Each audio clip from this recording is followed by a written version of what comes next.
like to call the meeting to order, Monday, January 20th, 5 o'clock, for budget hearings.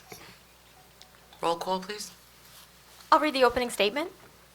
Let the minutes reflect that adequate notice of the holding of this special meeting of the Howell Township Council was provided for in the following manner. By the posting of a copy of said notice upon the bulletin board in the Township Municipal Building on January 25, 2017. By the faxing of a copy of said notice to the Tri-Town News, Asbury Park Press, and Star Ledger for information and publication on January 25, 2017. By the filing of a copy of said form of notice in the Township Clerk's office on January 25, 2017.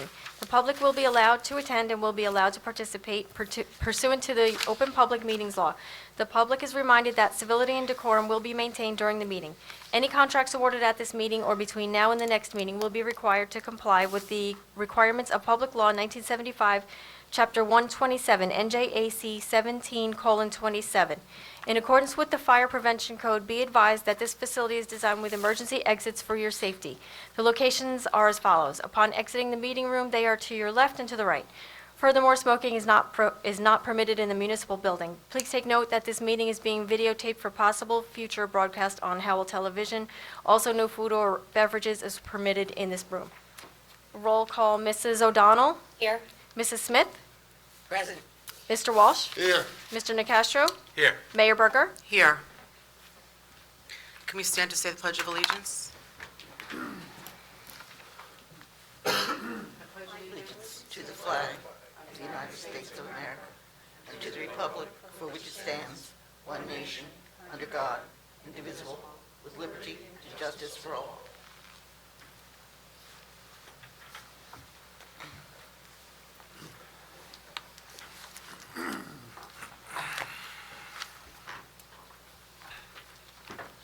Jeff, do you have anything for us? Ready to kick off. I have nothing other than to jump into the budget process at this time. Okay. Okay. Good evening, Mayor, Council. As you know, this is going to be the first meeting of a series to discuss the various budget requests and the budget for going into 2017. And we're going to give a brief overview as to how the process is conducted. Then we'll go into a high-level overview of the entire budget and the review of last year and what's being requested in 2017, and answer any questions as we go, and we'll go from there. This was put together by Mr. Palazzo and I. We've reviewed this a few times. He's the numbers guy, as you know, and any detailed questions, I'll definitely defer to Mr. Palazzo on it. But the way our process begins with submissions by all the departments within the township. They're sent into my office and also to the CFO's office. And then in November, we go over the course of 2 days, we meet with representatives from each of the departments to discuss what's been being requested. And we make some changes right there at the table here during the public hearings. And then particularly with some of the other departments, we'll have some follow-up meetings that are not in the public, just to drill down a little bit deeper, because some of the bigger budgets you'll see are quite complicated. After that, we put together a revised budget with the things that we've trimmed or the things that we've changed, and ultimately we will submit them to you'll see a copy of them, and we'll discuss them through the next few sessions that we have here. As you'll see in the budget requests themselves, the changes that I've made as a manager are not reflected in it, but they are reflected on a separate document other than what you have with regard to the spreadsheets that are there. So you'll see what the department heads requested, and then you're going to see what myself and Mr. Palazzo support or not. So you'll be able to see where we're coming from with that. Will we see what you already took out, Yes, and we'll see what's still standing that you support? And that's correct. It's not in the regular budget spreadsheets. It's on a separate document, though. That way you have the spreadsheets to work off of as well, so that you're privy to the same information that I was from the get-go. Any of the changes that were made where anything was taken out, those are reflected on the long J sheets. still Those are managing. affected. All right? We'll talk later. Ooh, I think you just called you out, Mr. Walsh. Okay, in 2016, our revenues realized As you can see from that sheet there, there's several categories. I won't go into each one unless there's a question about them. At the end of the day, you can see that all of the revenues that we were anticipating, we took in, with the exception of the delinquent taxes, which occurs every year. We're at 99.78 because there's always some reduction through state appeals.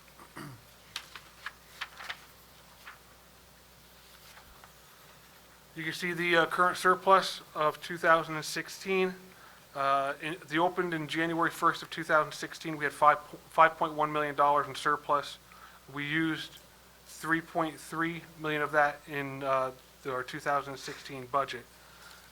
At the end of our budget, of our calendar year rather, of December 2016, we're at over $7 million in surplus, which is one of the higher levels that we've had in several years, as you're aware, for those that have been on the council for a while. Do we need to be that high? It's recommended when we've met with our auditor. They've told us that we should try to have between 10 and 15% of our budget, of our overall budget, correct, Mr. Lou? That's correct. In the surplus.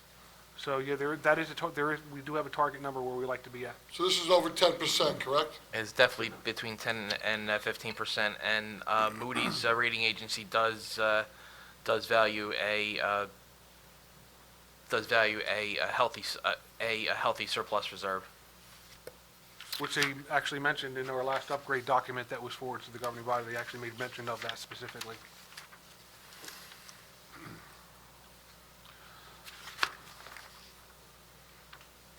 Our tax collections in 2016, as you can see, were at 98.26%, which again is one of the higher collection rates that we've had in the last few years. It went up by approximately 1/4 point.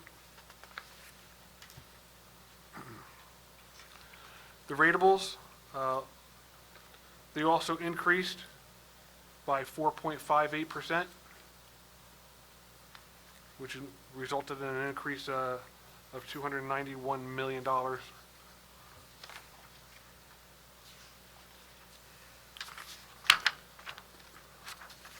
some reason, this slide, there we go. This slide was blocked out.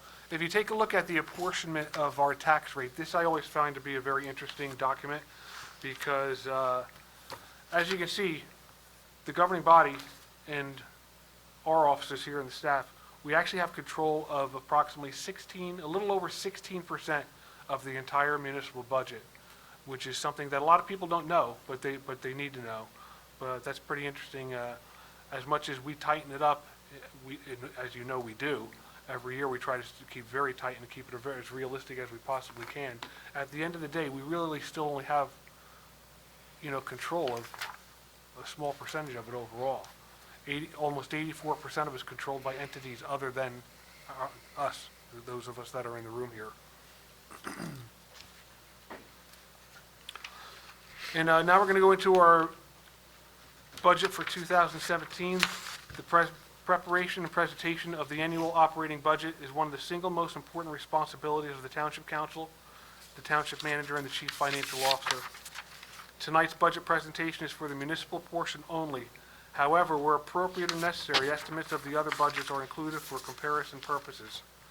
To calculate the tax rate, the municipality calculates the total cost for all services, less any offsetting revenues such as grants, user fees, money borrowed or money raised or money transferred from reserves to arrive at the amount to be raised by taxes. This amount is divided by the total assessment of the municipality. That gives you a little bit of an overview as to how we get to our rates. And on the next page, you can see what's being proposed compared to what was adopted in 2016. And what's being proposed tonight overall is a 3% increase.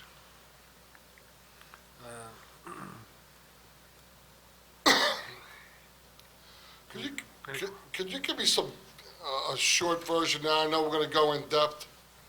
I mean, we're going to have $3 million more in expenses this year? Where is that coming from? We're gonna get into some of that, Mr. Walsh, as we go through even this presentation. As you know, there's some things you're gonna actually see from some of our presentations tonight, where there's mandatory maintenance contract increases. We have the contracts for salaries that increase, and various expenses do increase. There are also some requests for additional personnel that I have supported. You'll see that it's what the manager's office and the CFO are supporting is a very small percentage of what was actually requested. And we're going to go into a lot of detail on it. And why a decline? Housing, construction, why a $400,000 decline in revenue? We, last year, we had anticipated some capital fund balance. That was the main driver of why we had come in under. We had a couple of one-time revenues that were in last year's budget that they're not in this year's budget. We did have a good year as far as we stated before, our EMS revenues had increased, our construction code fees were higher than last year, higher than we anticipated, and the bulk of our revenue did meet expectations or exceed them, not many deficits, but when you look at the budget in total and pieced it together, there's certain portions of the revenue that we had as one-time revenues last year that were not total in part as a part of it this year, and that's why there's a drop-off in total.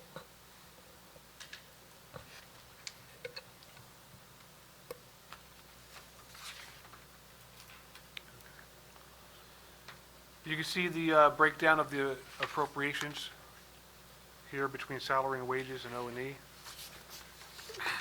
Some of the things that come in under the title of other include debt service, where that difference was $550,000, correct, compared to last year. Pension increase, recycling rate increases, again, various types of things. Medical benefits have actually decreased as a result of the police department now being at Tier 4 and their contribution increasing. What is Tier 4, Mr. Mayfield? It's the last tier in the increase as far as them having to give a contribution with regard to. What do they contribute now, like 30% or 35%? 35%, I'm pretty sure. 35%, those are at the top tier. That's correct. But they're not all at the top tier, correct? Right, it's a sliding scale based on income, the salary, and the year. They're all at Tier 4, but they're at a percentage that might be less than 35%. Depending on their actual salary. 35 is the max percent under Tier 4, but everybody, all employees of the township are in Tier 4 of Chapter 78 health contributions. So they may be at a lesser percentage contribution based on their salary, but everybody's at the final tier. At the top level. It's based upon their income. So that's where government kind of messes up a little bit. I mean, Tier 4, everyone thinks is the highest proportion number in the real world. In government, it's not the highest proportion in some instances. You know what I mean? Why are you in Tier 4 if you're not paying the maximum amount? It almost doesn't make sense. I got you. Again, it's a sliding scale. It's based on exactly what the I know, salary. it's based on Yep, income. No, yep, gotcha. You're saying all employees outside of the police force as well? Yes. Yes. Okay. Yeah, but they pay a much smaller percentage based on what their salary is, Evelyn. It's proportionate to the salary, yeah. Yes, it's definitely proportionate to salary. And coverage type as well. Here's some breakdown. On the next slide, you'll see some of the components of the budget appropriations that are broken down. Some of the things that fall under the discretionary there, which that question is sometimes asked, that includes everything from costs for equipment, office supplies, professionals, some of the various maintenance contracts that are in place, and even things such as ammunition for the police department, which has actually skyrocketed over the last couple of years. But that kind of just gives you an idea where that number comes from. They hook you. They got you. They hook you, then you have no choice. They mandate things and then they jack it up. Uh-huh. There's no place else to go for it, right? That's right. Very limited places. And actually, we buy from vendors that are not state contract because we get it cheaper than state contract. So, We'll talk to We'll talk to Steve about that when she comes up. Estita knows all that stuff. I ask Estita questions all day long, so. Some sources of revenue that support our municipal budget are broken down on that next slide, as you can see. For the most part, they're pretty self-explanatory. Some of the miscellaneous revenues would include things like construction fees and permits, EMS fees, that type of thing. The primary sources for the grants are the senior center, the police department, and the Alliance are big portions of that. Any questions? See the pie chart? That gives you a little picture there of what it looks like, how our municipal budget's put together. We should put together one of those that shows how the entire municipal budget with all the different entities are, you know? Yeah, that'd be easy to do. Here is our current fund of debt service on the next slide. Although the numbers look big, it's good to realize that we can actually legally be in debt up to 3.5% of our total base of ratables, and we are currently at 1%. So we're less than 1/3 of where we're legally allowed to be at, which is obviously a very good thing. The lower the better, but 1% is not bad. Well within the legal limits.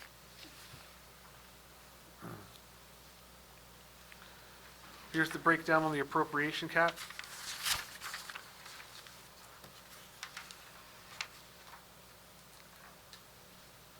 As you can see, we're recommending and we're going to pass another resolution to allow the 3.5% allowable increase plus the allowance for new construction estimated.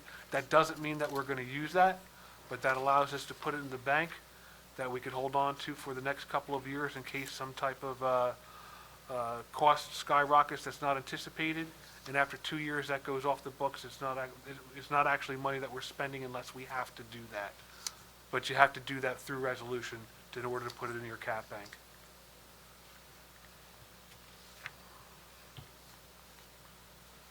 Here's the levy cap. Jeff, can Yes. you just go through that cap thing one more time so that it's very clear to everybody Okay. why it's there? Yep. I'll repeat it, and Lou, feel free to fill in any blanks that I might miss along the way. Please. As you go through your budget, there's certain things that are inside the cap and outside of the cap. We can only go 2% above the things that are within the cap. In order to put a cap bank to store some of for future use if we needed to, we have to pass a resolution to go to 3.5% allowable. That doesn't mean that we're going to spend it. It's literally like money in the bank for the rate, for the emergency circumstance down the road. It's only allowed to stay in there for 2 years, and then it goes away. And So- we do that every year, and We do we've that never every year. used it that I know of. Correct. I just think it's important that the public understood. realizes that the Correct. money's there almost as a safety net as opposed to something, it's not a hidden item. You know, it's there for our benefit, should we need that. But it's Should we really need not it? the money, it's the right to Spend the money, to get the expend the money. money. It's the authorization. Correct. It's the authorization to use it if we need it. And again, we haven't had to use it yet, but it's good to have, it's like your rainy day account, you know? Just good for everybody to understand that. Understood, I agree. concept. I agree. Yeah, There's the appropriations cap and the levy cap. So the sheet that Mr. Mayfield's going through right now, the appropriation cap, which, as you said, we've passed an ordinance every year going to the full 3.5%, in order to bank any of this excess cap, which, as Mr. Mayfield said, it's actually not real money that we're spending, almost spending authority if the need did arise. Same thing goes with the levy cap, which is a 2% levy cap above last year, plus or minus some exclusions that we are allowed at the state level as well. Sounds good. Okay, here is our estimated breakdown for our levy cap on the next slide, you can see. And this year, we are actually building into it $120,000 from the levy cap based upon what's being requested at the current time before it's given to the governing body, as you see.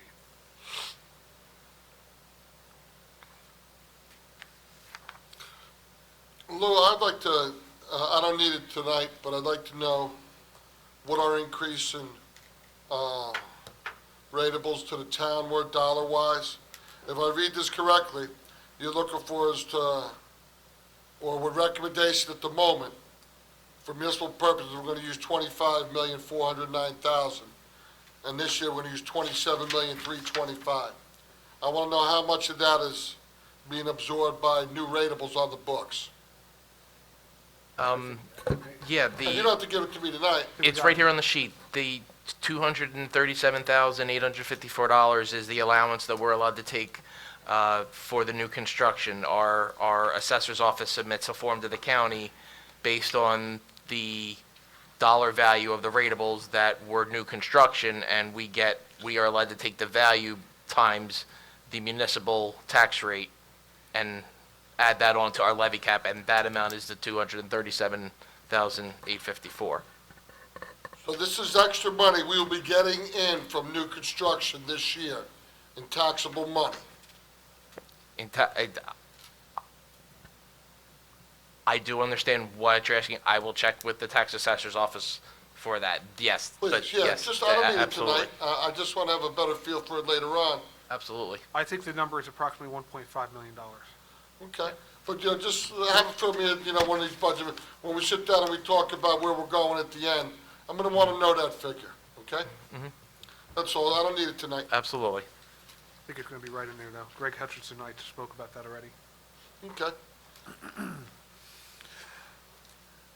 The budget proposed would give the estimated tax rate at .409, which would be an increase from .399 in 2016, was proposed here. And this would include, as you can see on the following slide here, you'll see the new positions that we did support at this point.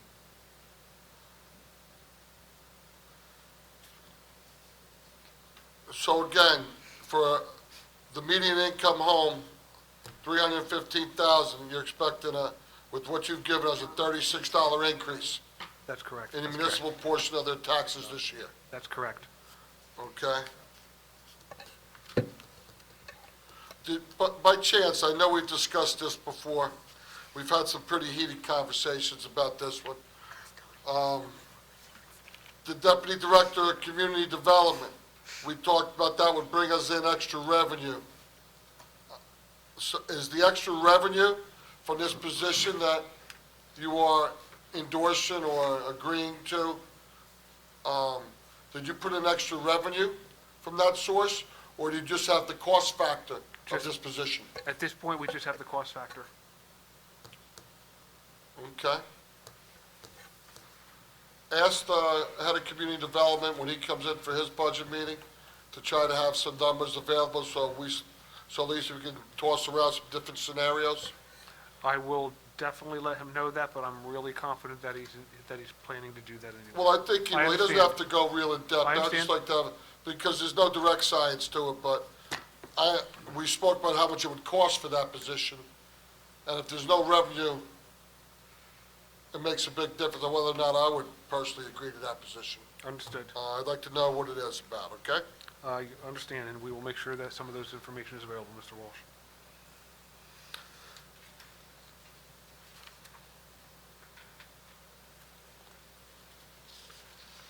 And each of those positions will be spoken about in detail by the requesting departments. They explained their rationale to me, and that's why I'm supporting those positions. How many patrolmen? I'm supporting one. Okay. One new one. Okay, But I would continue to operate, and I would recommend to continue to operate under the philosophy that we have been, that we'll replace any that leave. Jeff, I know these salaries will be in the worksheets, and, I mean, we could find them by going individually. Can you just give us the total of what these six positions, the total salaries that'll equate to? You don't have to do it now. Just make it easier then to go through each department and see No, I what you understand. allocated. Yeah, I can get that. I could probably ballpark that. By the time one of the other departments go before we leave tonight, I can probably ballpark it for you. I'll just do some quick math here. I'll have it. Okay? A new employee into the town, do they get full medical benefits from the beginning, or is it tiered over years? They get it from the beginning. From the beginning, whether it's an individual or a family? Yes. Okay.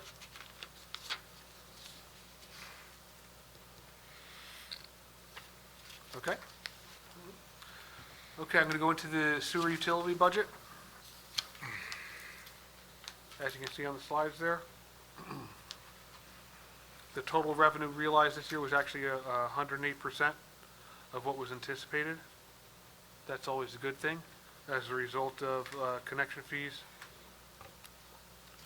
interest on delinquent accounts, and that sort of thing. The utility fund appropriations are spelled out on the next page, as you can see.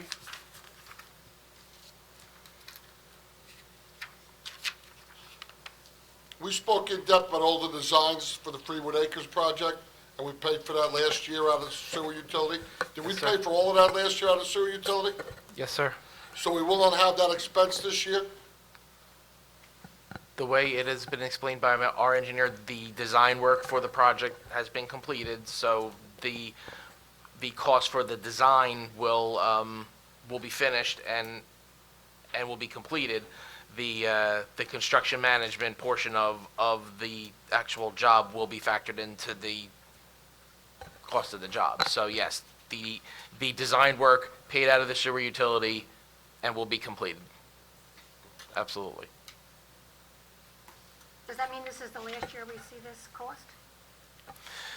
Well, the design work was it's considered a capital expense, so money that was applied to the capital fund. We had passed a bond ordinance for those specific costs, and when we receive invoices from the engineer, it is charged down from that ordinance. I believe there's insignificant amount left, but from what I've been told by the engineer, they're very close to being finished up very soon. Good enough, thank you. We'll still have numerous costs along the way with the sewer. Numerous. But then a lot of it will get pushed down to the users at the end. It took a long time for South Howell. What did it take us, about 5-6 years to get it all? South Between Nine. the installation to the end, to having it all done, it took 5 to 6 years. Yeah. It really was a lengthy process. A lot of things happened after the sewer's actually in the ground. And it's not like all right, it's all done, there's dirt on it, it's over. It doesn't work that way. That's unfortunate.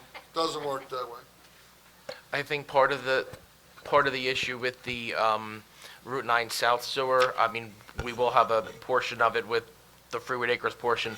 A very gigantic size of that infrastructure upgrade was for commercial properties, and there was assessments that needed to be done. So to confirm the amount of the improvement, break down the assessment to those users, now we're finally getting that money back into the sewer utility, obviously. And we will have to do a portion of that with the Freewood Acres part, but I don't believe the allocation is as great with that project as it was with the Understood. South 9.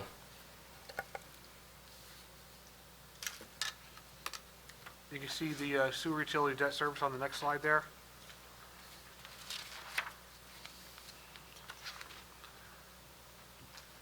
And on the following slide, where it's the proposed 2017 sewer utility budget, be advised that this is based upon a rate fee decrease of $20 per quarter.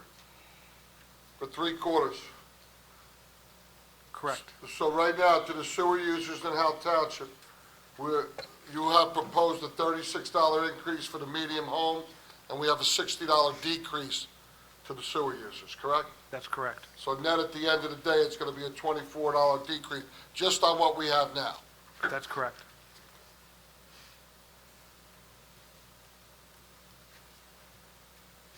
Good. Next slide gives the breakdown on the appropriations for the sewer utility.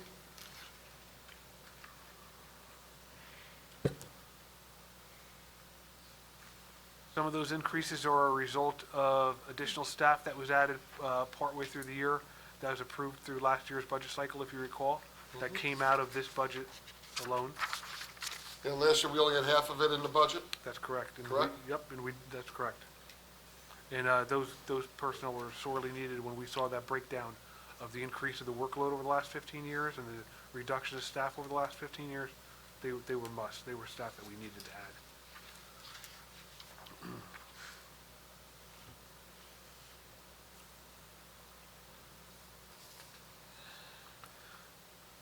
And here's the final breakdown of the utility fund surplus on the last slide there.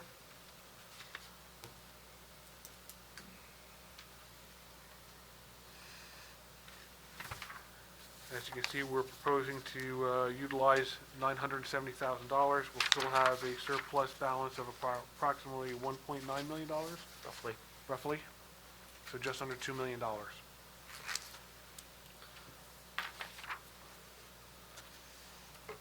If there aren't any questions about this specific part about this presentation, I can move right into the manager's office. Okay. Mr. DeCastro, that total, that's with the salary and benefits? The salary and benefits for those proposed new personnel come to a total of $415,000 and $473,000. Yeah, easy for me to say. $450,000. 415. For how many employees was that? 6. And that was with benefits, pension costs, and everything? That was salary, health benefits, social and med costs, and pension as well. We actually don't get charged, I think pension is 2 years behind as far as putting what we get charged as far as our employee rosters on and off, as far as for our billing, but I did factor in a portion for the pension as well. Now, these are all new employees, correct? Correct, these are all new additions. Not replacing, Not replacements. They're all new, they're new people. addition. Yep. Now, the way the court's working now, the clerk is really gonna come out of the revenue from down in the courts, is it not? Yes. Right, it's not gonna That's- come out of the general fund, It right? won't, but that's the way we have to process it and put it and reflect it on paper, yes. That's correct. Because we were in the black from the court, so yes, there is money, that's where it'll come from.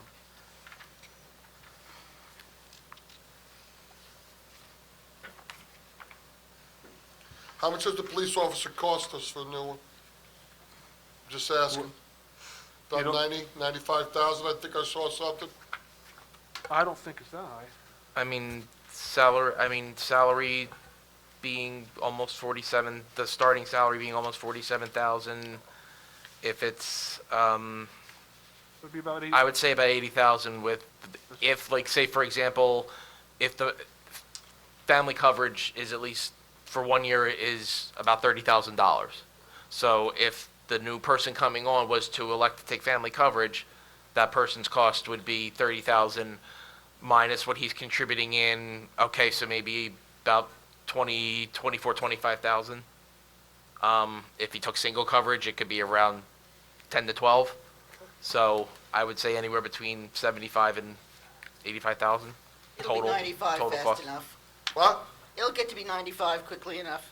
Absolutely. I'm good with that number. You good with that one, Councilwoman? Yep. Okay. Okay. We've been around long enough, right? That's the overview of the overall budget. If you'd like me to get right into the manager's office, administration budget, I'll be happy to. It's going to be pretty quick. Mine's pretty easy. We actually scheduled, most of the budgets for tonight are pretty easy. The next couple sessions, though, they're going to involve very detailed budgets through some of the bigger departments. But overall, you'll see in the administration budget, it shows a decrease in salary and wages of $12,469. As I reviewed this, it's actually going to be approximately $15,000 because I saw a wrong number in there. And our other expenses has increased by $1,500 overall, and that's found under the category of training and conferences. What page you on, Jeff? Jay what? In the budget forms booklet, it's right on, it's the first page, page 1, and on the J sheets, it's page J1. Started right at the beginning, nice and easy.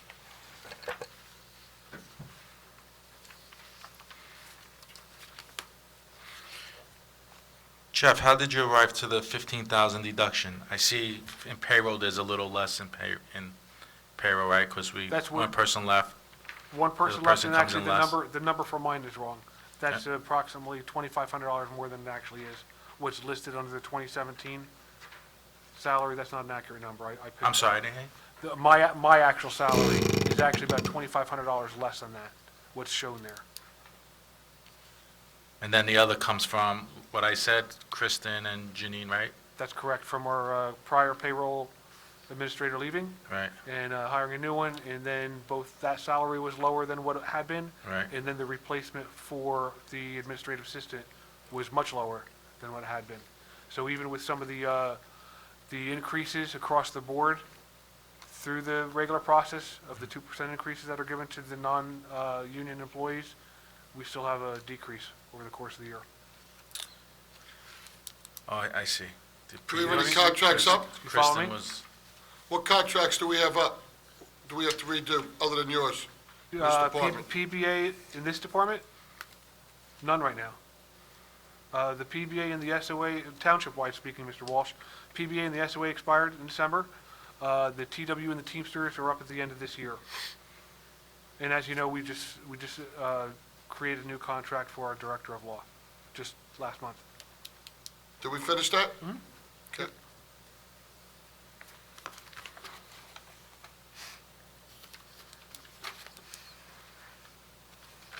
So what do we really need to know here in your department? Anything? Not too much. It's really pretty straightforward. The one thing where you see some of the increases with regard to conferences and meetings, we also use that for training and what we've been doing in some of the departments. As you know, we've been trying to really increase the level of education and professionalism.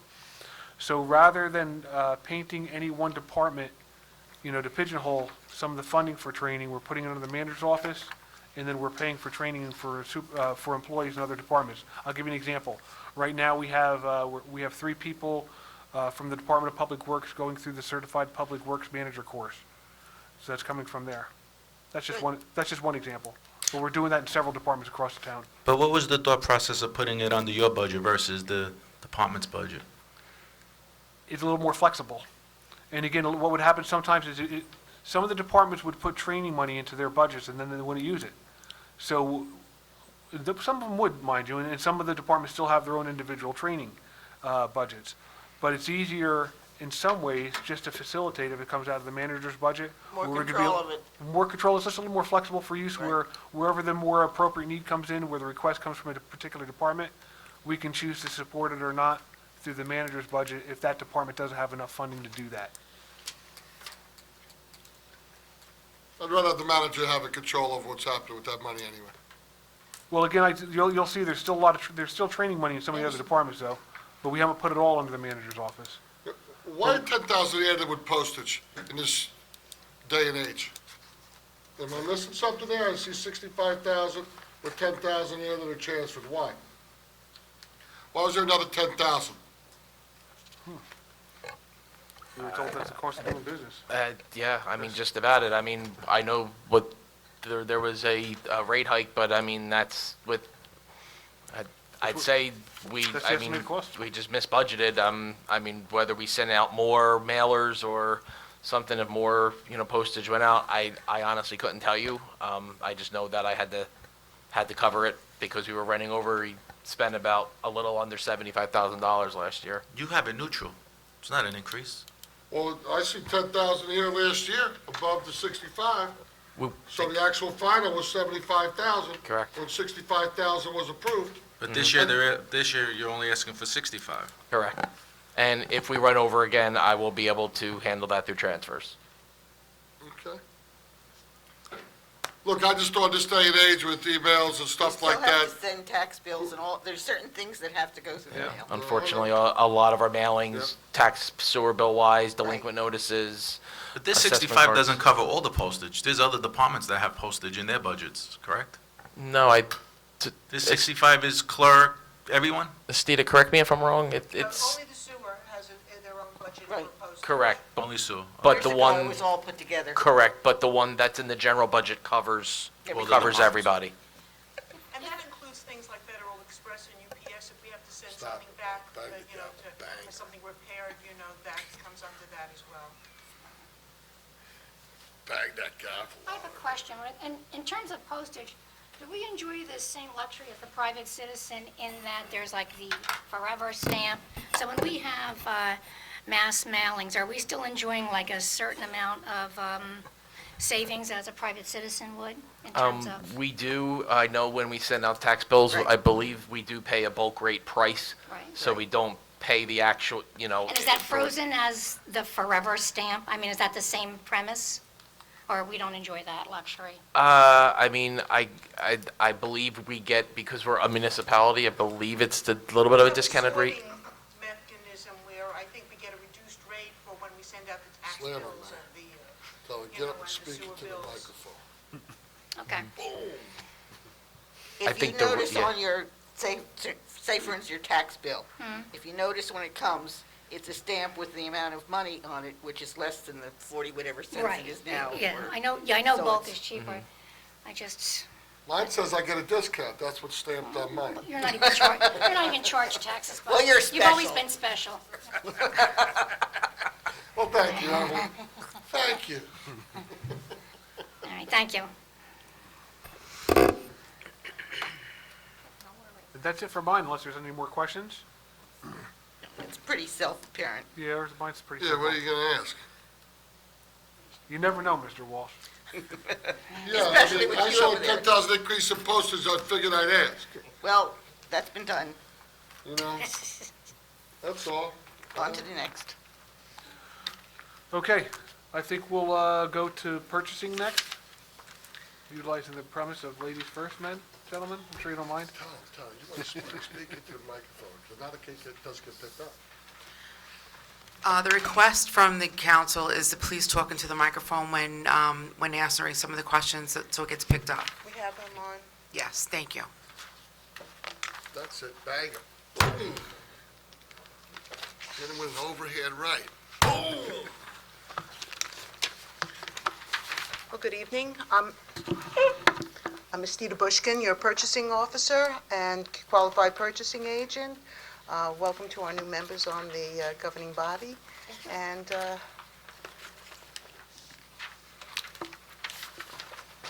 would you like me to go about this? The purchasing department starts in your budget binders on page 35, and on the long J sheets, it's top of J5. What was the long sheet, Lou? I'm sorry? J5. Top of J5.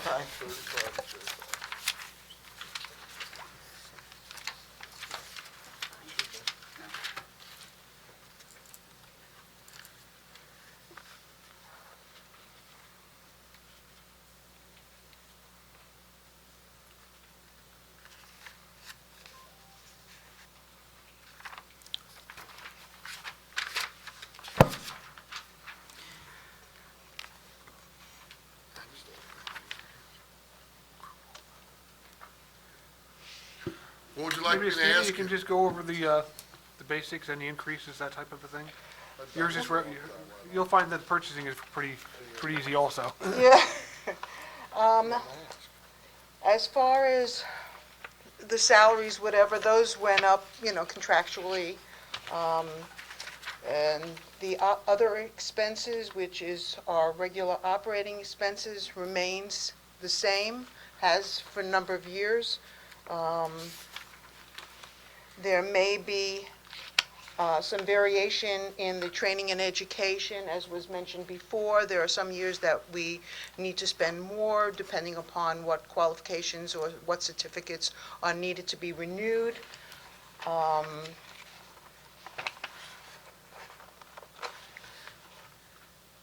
There is no furniture or equipment request made this year, which was a reduction of $800 from last year. And as far as the capital improvement, no request is being made at this time. What generally happens, and the only capital request that purchasing makes, is for the photocopy machines. And what happens is, when I make a request, we hold on to that money till there actually is a need. That money is not automatically spent, but we do have that money available from a prior year, so that if a machine breaks down unexpectedly, then we can go ahead and make that replacement. But here is a schedule of the scheduled rotation of replacements. So you're asking us to appropriate the money but not budget for it because you may not need it? Well, this year I'm not asking for any request. Could you explain why there's 105 hours of overtime? Well, generally that occurs when we do the RFP for the professionals. There's a number of excess hours of work that's involved in that. There are a number of things that are prepared only by myself for the governing body for certain resolutions for their meetings.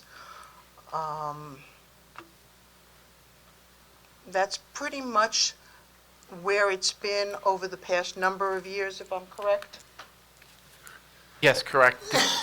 Actually, the 105 is actually our line item number. So that's why the 105 is listed prior to the overtime. But Ms. Bushkin's overtime line item is usually right around where she budgets it's at, and has stayed that way for a number of years. And it's not at 105 hours, it's just the line item is 105. Oh, okay. 105 hours at that rate would be very cheap.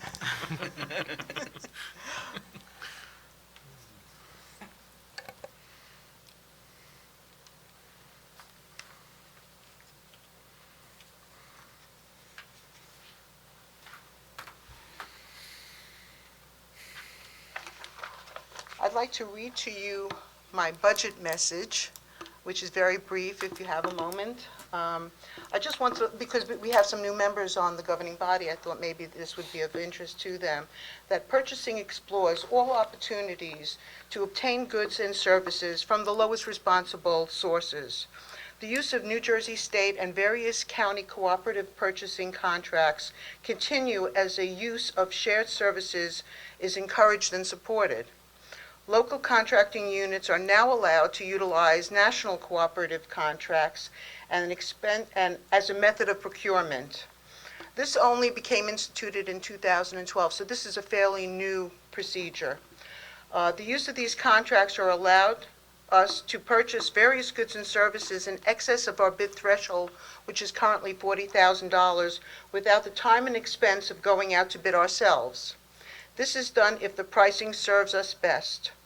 Purchasing helps offset economic problems and maximizes the use of limited resources by continuously seeking out new shared service options, such as new cooperatives, that will provide us with great choices at lower prices. And as I said before, there are no capital requests at this time.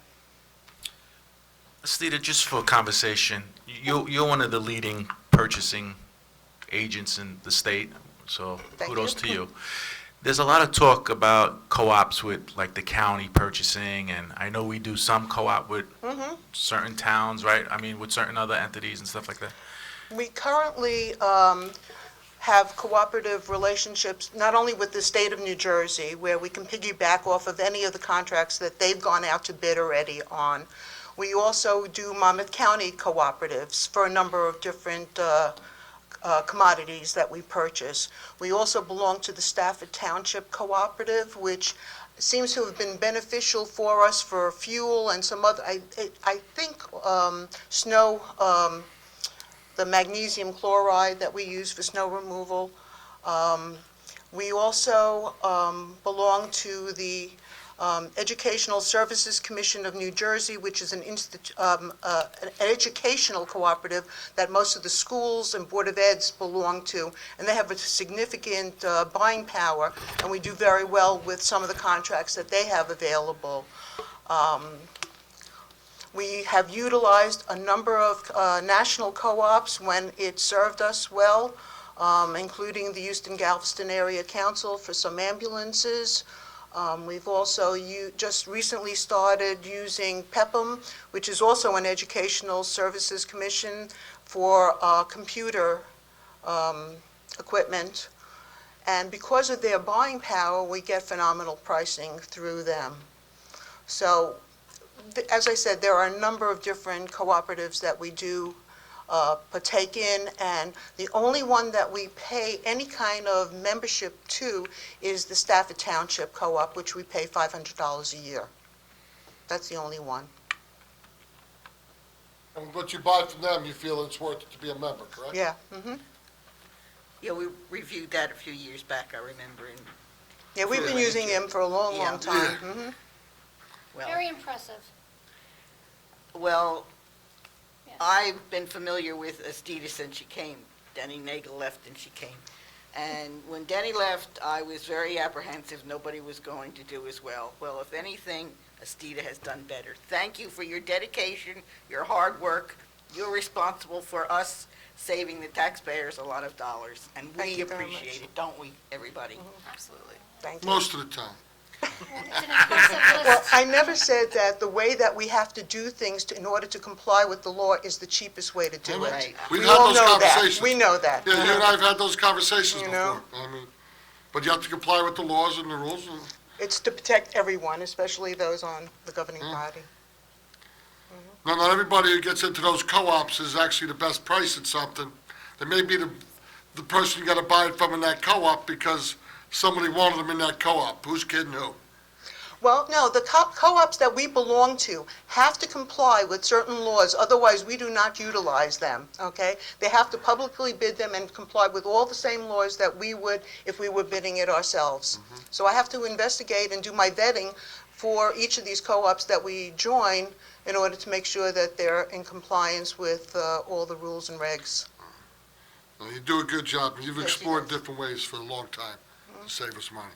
I know I appreciate what you do, Thank you. okay?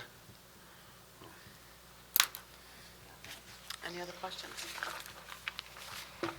Thank you. You're good. Thank you Tina. very much. Thank Send you. her Have a on good her way. evening. Have a good night. Thank you. See you tomorrow. Send her on her way.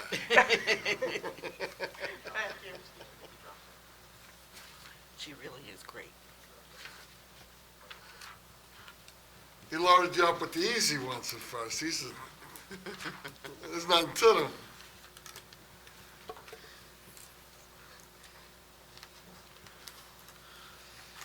Fire Bureau IT, did you guys fight it out, figure it out? Flip a coin, arm wrestle? Fire Bureau. Fire or IT? IT. This is IT. IT starts Okay. in the binder on page 18, and they are at the bottom of J3. Good evening, Mayor and Council. Good evening. Did you say 18? Yes,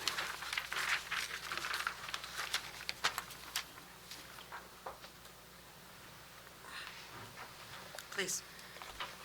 So, we take a look at our budget. It did go up slightly. We have increased some of the services that we have bought in. Basically, one of our biggest increases has been because our servers, or most of our servers, have gone out of basic warranty. So we get, now through HP, we've got to get extended warranties for that. They're going on anywhere around 5+ years old. Some of them we had 3-year contracts, some we had 5. Pretty much all of them now are off that, so now we're on extended yearly maintenance contracts with HP. Don't the servers have a certain lifespan? And they do, and that's, you will see, including with our capital, we're going to be putting in for backup servers. Our backup server right now was purchased in 2009, and it is going end of life. Basically, the software that runs it is going to end. It won't be maintained, So we do have to, unfortunately, buy brand-new equipment because the software that runs it, which is proprietary for HP, is going to go end of life. The switches that we just purchased last year with our capital also went end of life. So that's why we had to get new switches. And the maintenance contract with the new switch company, it's a little bit more, but it also gives us a server and software to basically monitor the entire network. If there's glitches, if there's slowdowns, it's definitely going to be an increase in performance for everybody. But that's mostly where everything is. Everything else pretty much is all maintenance, different contracts. Unfortunately, the software that we usually get throughout the township now, they really don't sell you a package anymore, and that's the end of it. It's software as a service. So basically, you're paying yearly maintenance on it, and they just love to raise it up.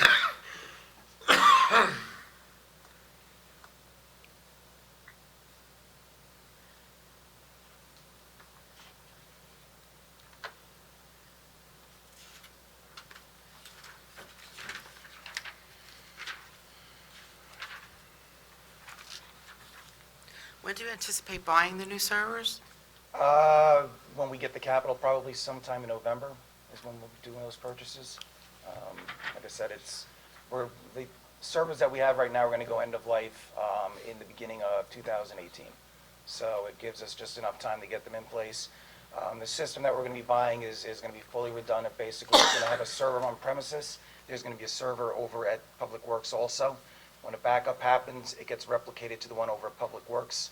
God forbid something ever happened here, we have a full backup of the entire town, of all the information that we have on there.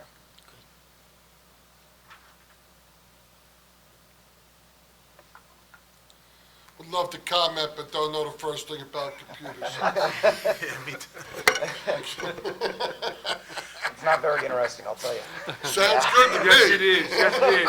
It's the best thing ever. So I'll ask the question then. So I think you're going to be hanging around for a while. if we want to purchase new servers come next year, should we buy the warranties now? We're doing a 5-year service pack on them. So it would be those- on the current server, though? No? The current servers that we have now, we're going to probably do maybe a capital ordinance for that next year, because they're going to be going end of life around 2019. Okay. So, because even though right now we're after the 5 years, they'll only give about another 3 more years before basically the servers are going to basically be end of life on those. Right. Equipment's The gonna be- virtual servers Yeah, as the opposed to virtuals. backup servers. Yes. So are we in the cloud? Wouldn't it be less expensive to be in the cloud? Problem with the cloud is speed. You need a backbone to get this information to the cloud, and you also have to worry again about these companies that are constantly getting hacked out there. I don't think it's a good idea to put a lot of stuff in the cloud, including the information that this township has, which, is basically all resident-based. Like I said, also, you need a heavy-duty backbone to get out to the internet to push all this information through. Basic internet isn't that fast. Secondly is we've tried to make this place fully redundant. We learned a lot from Sandy. Sandy shut us down. It just completely shut us down. We did have some outside stuff that we couldn't access. So again, if we do have cloud-based stuff, we're not going to be able to access any of it. That would definitely kill us.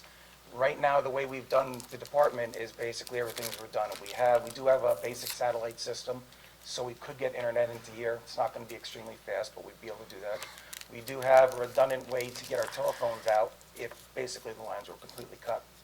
And again, we have all of our information on premises. So we have the generator turned on, everything functions, and we can sit there and service the township better than what we did last time. Last time it was a nightmare. And Have so we worked all the kinks out with that generator? Yes. Yes, we did. We have worked out with that $400,000 generator, all the kinks are worked out. They are. Okay. There are some cloud services. We do have our website with a company on the outside, including that would definitely be an asset because, again, if this place got cut off from the outside, residents can still see stuff that we're going to post onto it. So again, that is one of the assets. Plus, also, we don't have to worry about people hacking into us. You have a web server on your premises. It gives these bad people another way to try to get into your network. We try to keep the pipeline coming in here as small as possible. This way, it gives them less ability to hack us. So, The cloud-based, though, is pretty safe. it is pretty safe. Again, it's the amount of, I mean, our servers right now, we have probably close to 4 terabyte of information. Trying to move that in and out of here all day long. Oh, that would take some time, absolutely. That would definitely, it would, I mean, in the future, maybe they might have higher speed systems. Right now, we're basically on a 100 meg thing, just for internet, and that's really all we need, a portal for the outside. If I may. Is internet.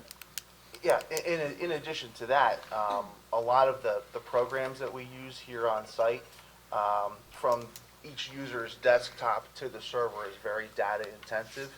In fact, with the current switches we have now, which we're getting replaced currently in that phase, we're seeing an incredible amount of data. For instance, community development uses a program called SDL, so does the clerk's office. Fire Bureau uses it also. Just about everybody in town has a hand in this particular program, and it's just one example. But the amount of data going over our network, which is a very solid 1 gigabit network right now, from the desktops, multiple desktops, to the server and back and forth, is very hefty. For us to have to move that amount of data to a cloud site off-premise daily, all the time, run that, we would need a very, very big pipe out to the internet, which would also be very costly. And we probably wouldn't get the same access that we do by keeping it on site. But as IT keeps changing, don't you think eventually we'd have to go out into the cloud anyway? We're gonna on a lot of stuff, absolutely. I mean, we are on the cloud in a couple things. We do have, our first email filter that we use is from a company called Barracuda, and they have a web service. So basically, everything, most of the viruses that are in emails get scrubbed even before it hits us. We like that. Then it comes inside, we have another email server that basically scrubs it, and then it goes through Exchange scrubs it, and then it goes to the end user. So like I said, we have another service that we're going to be having is it's a portal through a company called Spatial Data, which is going to allow residents to sit there and access information that's related to community development, maybe even public works, basic complaints. It'll be less that less, I guess, drain on a lot of these offices with open requests because people won't have to do it. They can actually find the information themselves. But so far we have 3, as you would call it, cloud services. In the future, absolutely. Expense is also another problem, and again, like John said with the pipe, a 1 gig fiber line that goes out that we would have to get to go out costs around $5,000 a month from LightPath, as opposed to, you know, what we're paying now is $136 a month for Optimum Business. So that again will be a hefty amount of money, and that's the cheapest one we've been able to find. Could we, just, if I could you do an analysis for me of what we currently have? Sure. And then with the switch over to the cloud, just so I could see the information on there? And maybe we could do it, and you could just like stage it, and how you could stage it out Now- over maybe 3 years? Is it just data storage or? because- No, I think Microsoft 365 would absolutely benefit everybody here, because then you could work on the same document at the same time, you know, it's really beneficial. So I'll maybe look at that, Okay. included in It's- that. Microsoft 365 is definitely going to be more expensive than what we have though. I understand. Yeah, because. I just want to see what the numbers are. Absolutely. Yeah, we can sit there, go out, we can try to get that from the companies. But again, like I said, it's, you know, it's not only that, it's having to go out and get that, access that data. Plus Sure. also, we have to, again, think about what happens if, again, we get a Sandy type of event, and we can't access any of this stuff from the outside. I think it's So- just good to know, Yeah. to be able to have that information in Absolutely. case we decided in 2 years or Yep. whatever, Yep. that we wanted to move forward that way, we Yep. would know, you know, an estimate of what the cost would be and how long it would take to move it out. Yep. Yeah, I could find out the services that we could, try to get cloud service for what we have now. Thank you. And, yeah, we definitely. I appreciate that, thank you. Absolutely, no problem. Sorry. I'm sorry, I don't know this, but the 365 is software? Yeah, it's software. Yeah. And then you're asking in capital to go to Microsoft 2016? Yes. If we went to 365, you don't need 216? Is that how it works? If we went to that, no, Yeah. it's basically a yearly subscription. Basically, it'll give you Outlook. It would take basically our email off our servers here, though. Your email goes to servers out in the cloud. It gives you basically the ability to go to all the things that are in Office, Excel, Word, and again, Outlook. But again, that's a thing I would have to also find out in that analysis what it would cost, because again, now people are Is it pulling by, documents. is it by person? Yeah, well, what it is 365 is an app. You go onto the internet and basically you go to their servers and you're working off their servers. The application's on their servers. So let's say Microsoft Word's on there. So you're actually not bringing something onto your computer and working on it. So you're going to have a lot of information that's going to be flowing in and out. We do have around 120 desktops that connect to Microsoft Office every day. So again, it comes down to that pipe. That we Yeah, well, would not have to everybody run. would be using it Well, the same way. No, but basically everybody's got their email open all day long. Yes, but That's not one everybody thing. would be utilizing Excel or Word. I mean, that would mostly be for No, not as much. administrative No, that's going to be teams. sporadic. But I would have to find an analysis of what kind of bandwidth that we would need to. I would like to see that because it's beneficial for when people are working on the same document at the same time. So Yeah, I this mean, ain't my wheelhouse. I'm just saying, if we're gonna spend 39,500, well, yeah, we that's should have why- that information first, right? Sure. That's- Okay, absolutely. I also have a question, like, Please. you talked about a backup.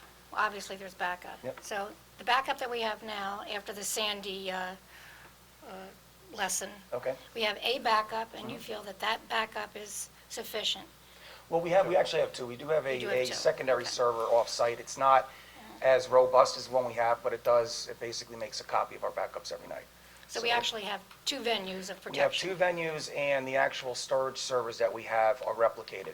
So God forbid one of those servers went, that other server would instantly take over. We just got a little notification that one of the servers went. So it would basically take one of those to go, actually both of those to go out down at one time, or one of the sites to go out.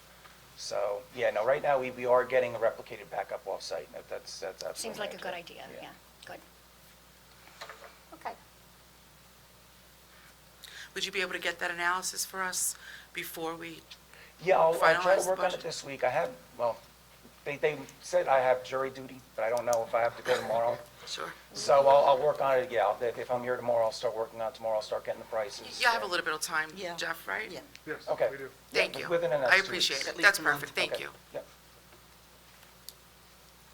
Till we finalize it, it'll be at least a month. Okay, so then we have time to look at it. Does anybody have any other questions? No? Thank you very much, gentlemen. All right, Thank thank you. you so much. Thank Have a you. good night. Thanks, guys. All That's right, if thanks, we work everyone. on it constantly, it will only be a month. Chief, Lieutenant? And just so you know, Mayor, we've had these debates numerous times about buying technology that locks us in for annual cost going down the road. No, yeah, I Many understand. times we've had them, Doesn't and they're work. not comfortable. No. Okay. Yeah, they're not comfortable. I mean, I don't know enough to get into it, but I hate that in any time when I get locked in for a long term over something that could be avoided or not looking towards the future. Well, this is definitely futuristic. Yeah, I'm listening to you and saying, that's good, okay, but I'm just, we've Sure, had these understood. conversations time and time again. Understood. It's still the taxpayers' dollar that we're spending. Lou, what pages? In the budget booklet, the Fire Bureau starts on page 117, and in the long sheets, it's page J13.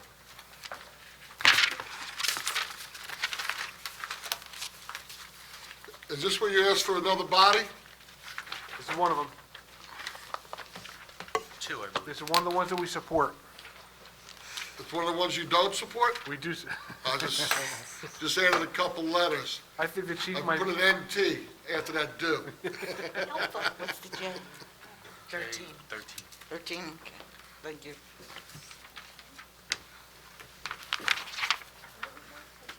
There's two sides to the page is something new.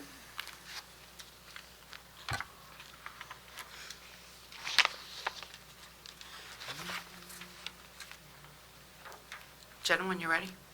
Sure. Evening, Mayor, Good Council. evening. I'm requesting in my budget, first off, a full-time secretary for my office.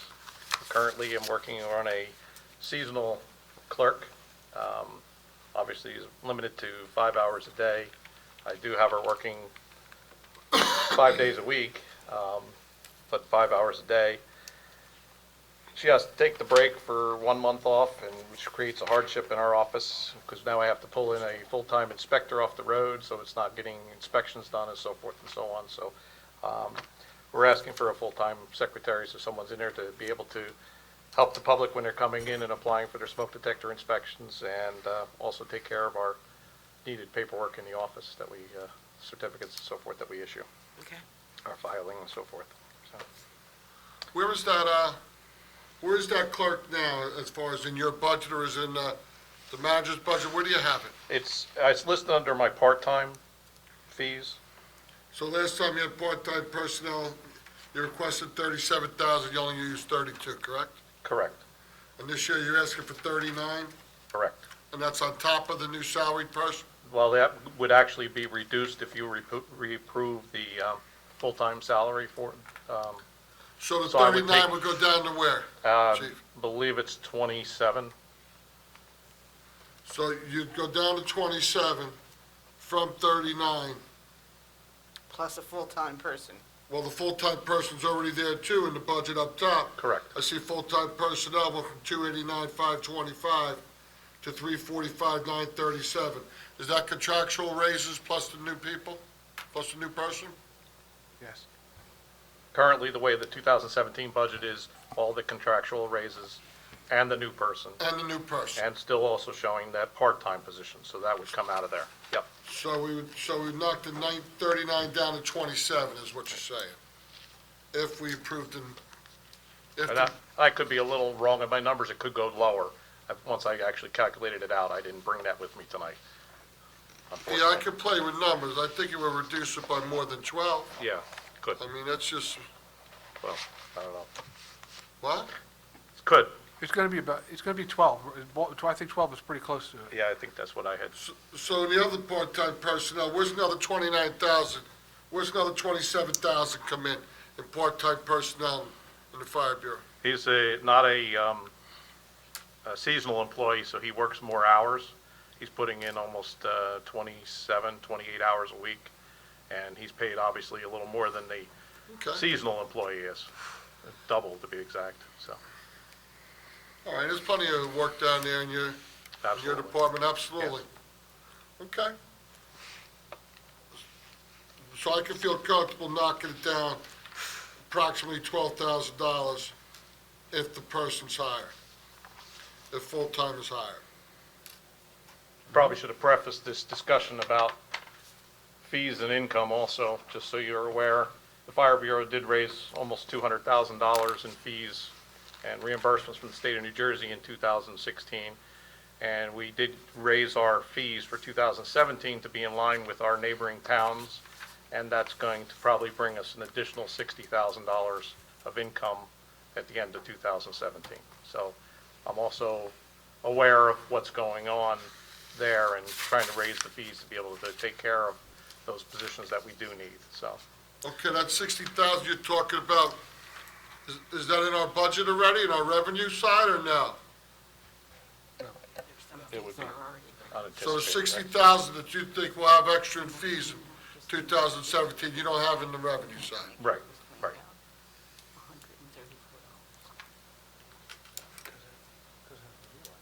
So Lou, I'm looking at $72,000 here extra in revenue from this department, which almost fully offsets, does more than fully offset what you're looking for in the increased wages. Okay.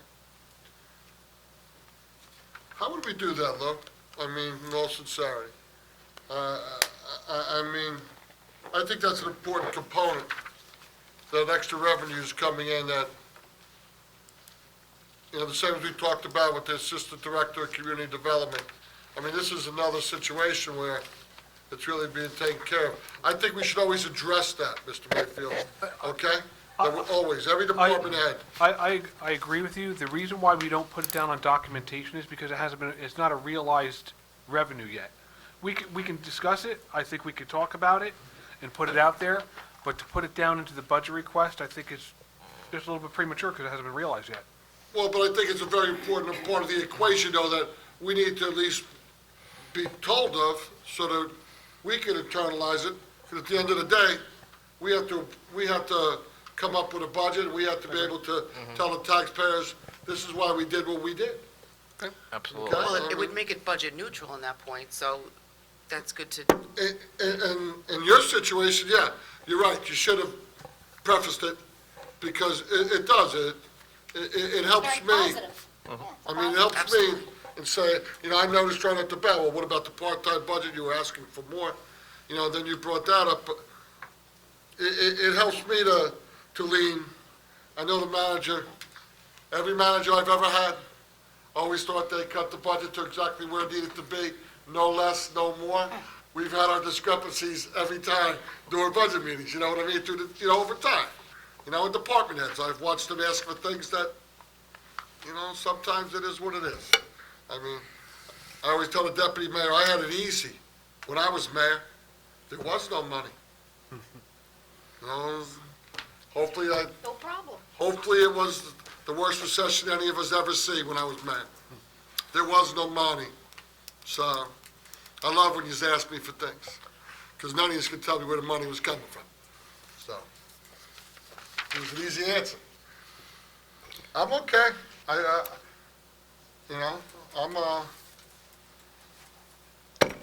can Chief, see why- are you short on a personnel because someone left? I mean, I don't understand the request for the full-time and still part-time. Well, if you remember 3 or 4 years ago, the I don't township, remember yesterday. the township took on the fire bureau as part, no longer under the control of the Board of Yes. Fire Commissioners. Correct. And during that time, when we moved into the the inspectors moved into the TWU union, there was some discussion on the job titles. And one of my inspectors or clerk who had been a part-time inspector clerk in both positions was basically put into a full-time fire inspector's position.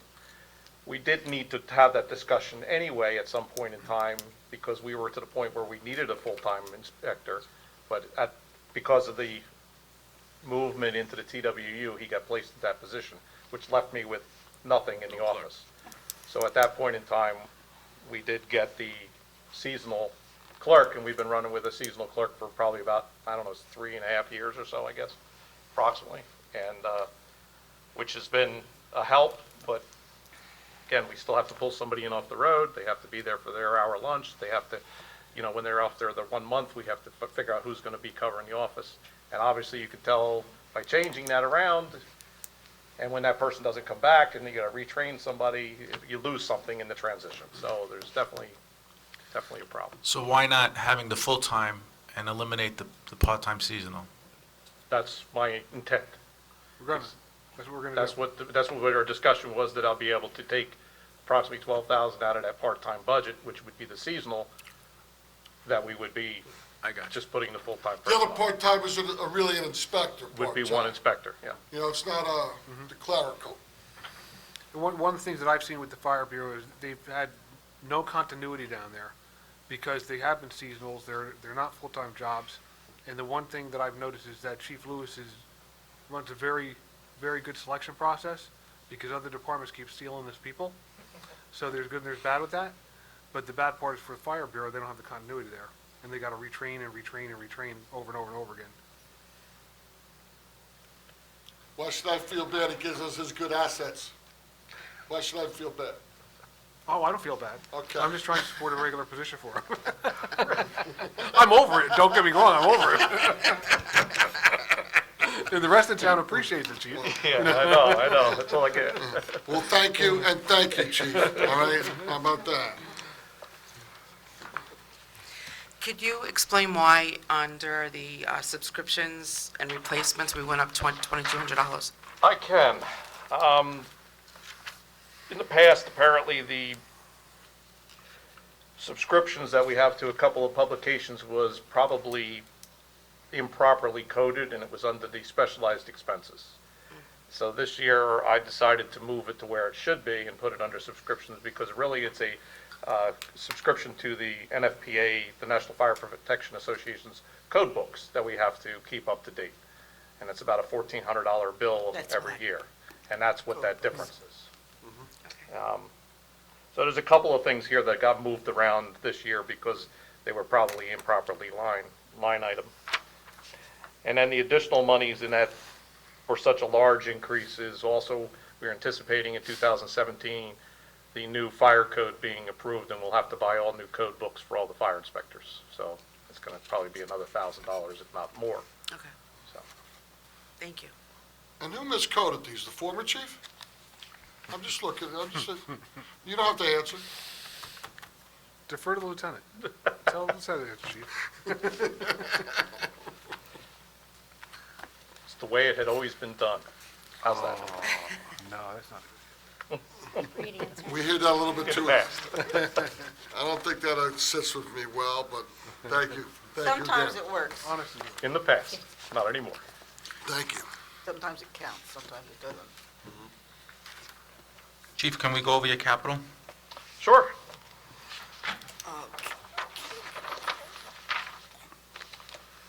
Project number one is replacement of fire investigation safety turnout gear. Short synopsis, all of my fire investigators have to have the same protection as a structural firefighter because they're entering into a building that's obviously been damaged by fire in order to investigate the cause and origin of that fire. NFPA, OSHA, POSHA, everybody requires them to be protected. So in order to do that, we have to have the gear and we have to follow the same rules.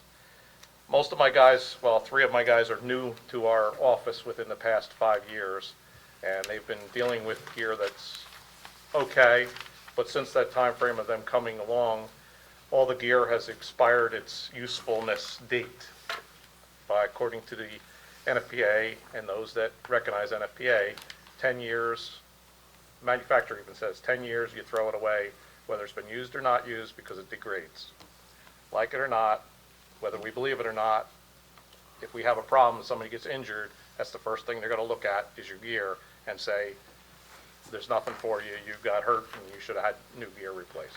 So I'm asking for $12,250 to replace their turnout pants, their coats, and to get them back on in something that's approved and actually fits them. We were able to purchase one set out of my regular budget this year, so that's one that we don't need, but we need the other 5, so. Lou, do we bond for this, or do we pay for this cash? I'm just asking. This year, because it's equipment, this would be able to be purchased through the County Improvement Authority. The MCI, Yeah. and you're allowed to, you just did say it's 10-year life, is that how you do it, or do we have to do it for less years? Well, the County Improvement Authority will place a useful life onto the equipment, and then our total equipment lease will be a blended, it will incorporate all of the equipment at its different useful life, but they will not finance anything greater than 10 years.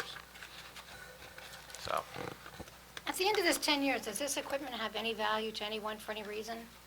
No. There are a lot of things in this life like that. Of course Safety not. things. Yeah. Unfortunately, there are some places sometimes where we can send it to a third world country or for somebody being able to use it in that capacity where they have nothing, but it's out of the United States. It's It not. couldn't even be used as a teaching tool for, like one of the youth groups? You wouldn't or- want to if it's been subjected to combustion products in a fire Throw and it so away, forth. right away. Yeah, Yeah, so. okay. That's too bad. Yeah, I don't think we could play around with safety, absolutely not not. like that. Not something little like that. I do see that Dodge Durango, though, in 2004, that was a good year. Why would you want to get rid of that truck? We've had continuing problems with it being good, needing service on a regular basis. It's kind of become our spare car for lack of being able to be used on a regular basis. So It does only have 85,000 miles, but it's more like it's in the shop more than it's with us. So it's a great vehicle because it does pull our fire safety trailer, but, when it's broken down, it's not helping us, so. Well, you just said to me, and I can hear, that it's your spare car? When You want our, us to authorize another car to be a spare car? when our part-timer isn't working, it's spare. I call it spare because he uses that. It's assigned, it's just not utilized every day. Okay. How many vehicles do you have assigned? I mean, we cover everyone? We cover but no extra? Correct.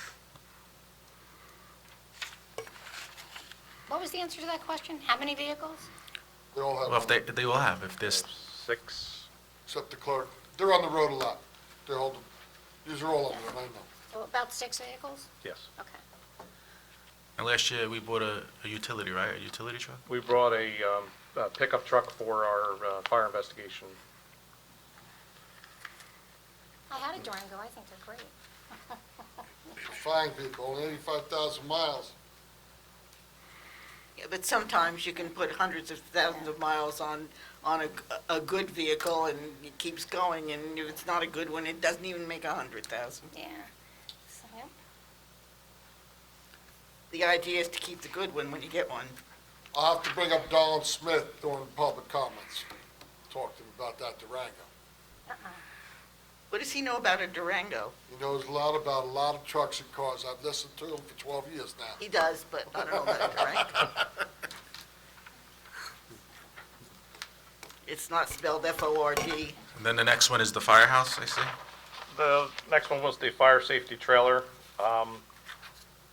which I think after discussion with Mr. Mayfield, we're going to hold this off for another year to even be considered at this point in time. There's a few things we want to consider on this, but right now, as it stands, the trailer is in need of repairs, maintenance, and so forth, beyond what our DPW can do, like resealing the roof and the exterior. I mean, it's a 20-year-old trailer. We've had it since 1998 or something like that, so it's getting on to 20 years, and it's been used a lot. The rubs need to be replaced. We can't clean them anymore. Some maintenance needs to be done. Some doors are broken inside. So there's definitely some things that need to be fixed, and that's where that 19,000 came up from. But we also, along with that, we're asking to update it a little bit to more of an interactive type trailer, where only thing we can do right now is put smoke into the rooms.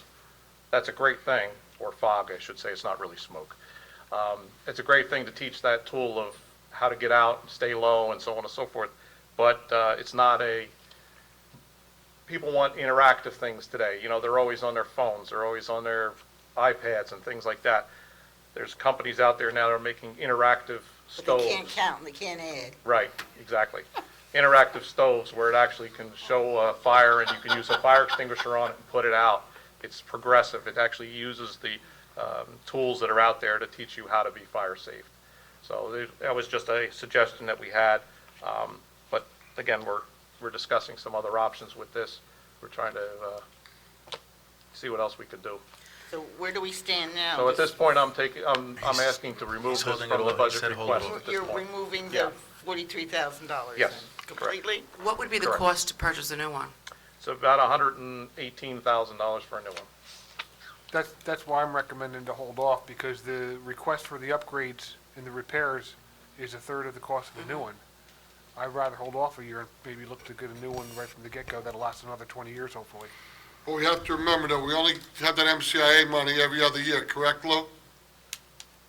That is correct. I mean, this doesn't preclude us from financing it in an off MCIA year. We just, as we say, on our odd years, we're able to piggyback off of the county's AAA rating. So it's always usually best to finance not that the township has a bad rating, but Very good one. Just so you Well, know, we can man, every piggyback off other of year, AAA. we've always, like a co-op, we piggyback off of the county's AAA rating, and we finance things at cheaper interest rates. So sometimes we've held off on doing things, knowing the next year we had cheaper money coming. But that year is this year now, right? Now, In 17? Donna's now. So, and we've done a lot with the with the county through the years. It's been very beneficial, so it's a nice working relationship with them. Started that too in 92, 93. You're a long First time council. now. Yep, the first time I was on council, we started that. Chief, do any other fire bureaus throughout the state have trust funds? Do we have, I don't think we have one. I've never seen one in the thing. Trust funds are usually developed once you get yourself to a point of being self-sufficient. The ones that usually have a trust fund are usually the fire bureaus that are part-time, where they have a minimal amount of manpower and/or inspections to do. And that trust fund is created from fees, penalties, fines that are generated from the inspections. And so Are there any way we could get a trust fund separate from those ways of generating other revenue for specialty? I wouldn't know the legalities of that. I don't know. I'd have to talk to Lou and those that would know a little bit more about that. Yeah, I don't know. Because right now, I we're could still do not. some research, but I mean, it's very similar to, I mean, we don't do it here in Howell, but very similar to the uniform commercial code can do that as well. They have to prove to be self-sufficient, that those monies are dedicated to the payment for the department, and both the UCC code and the fire code have to submit annual reports to the state showing that they've either had an operating surplus or an operating deficit, and then they tell you whether to, okay, your fees can stay as is, you have to raise your fees, lower your fees. And those are more based for, like you said, the smaller municipalities where the operation may not be as robust.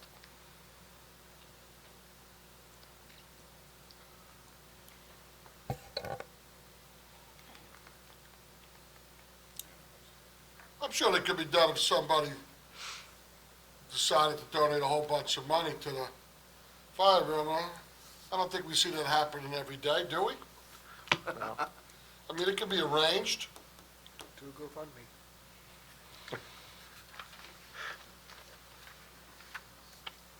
Yeah, I agree with that upgrade. When we can't upgrade and fix something, I agree, it can't. That you're saying it's in that bad a shape, I mean, I think we have to go the other way. It's Either do still- nothing at the moment, or purchase A or B. Oh, it's still usable. It's just that it needs work to get it back to where it should be. And what's 43,000? Yeah. How long is 43,000 gonna get it back to where it should be? Exactly. I mean, It's 20 years old, or 19 years old, so I don't know, would 43,000 give us another 19 years out of it? I don't think so. Okay. I don't know how to answer that one either. Other than you're not gonna have my vote to put 43,000 into something that really needs to be upgraded, period. Okay? So you are pulling that off at this point? At this point, yes. And you can make it another year? We'll piece it together, work one more year, and we'll look at it again, or discuss it again next year, I or don't the year know. after. I don't know if I'll be here. On a vacation? Yeah, I'm actually going to Greece. I may stay there. Are there any other questions? I think we're okay. Thank you, gentlemen. Thank you. You can go home and have your dinner. You can find us another 10,000 though, chief. We may be able to find how to get that new one. If you can find us another 10,000, chief, why don't you sharpen your pencil over the next couple days? You can find us another 10,000 in your department, we can probably find a way to buy that new one. Should I give them the good news and give it to them? We probably are gonna find $10,000, so be careful. I'm okay, because to finance it, to buy a new machine for 115,000, it'll probably on a 10-year life, it only costs us about 12,500 a year between principal and interest as a payment. And My specialized expenses are probably gonna go down at least 9,000 once we finish up one of our projects with the police department where we're combining some phone lines and taking care of some T1 lines and so forth. So I'm figuring somewhere between $9,000 and $10,000, I'm going to be able to reduce that number on our budget too before your final vote. We're working on that again tomorrow, so hopefully that gets. We may need to work on your sales skills, chief, just work on those sales skills. Come in selling, There you go. okay? But, all right? Thank you. Thank you. Thank, What else do we have tonight? are we doing clerk or we took clerk off? Are you prepared, Allison? Yeah, Allison's prepared, come on. They're pretty easy too. Yeah. Right, it is. Kevin? I do, I have everything. In the hot seat, Do I have to move? yes? There you go. Oh, yeah, Okay, okay. What page, Lou? oh, yeah. In the binder, it's page 9 and sheet J2. No, no. I have a question. J2, you said? Yes. Yes, sir.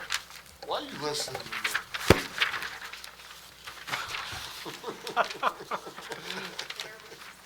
You could do it. Allison, you go, yeah, I think. Why are you listening to me? Now think, would Penny have gotten up? No.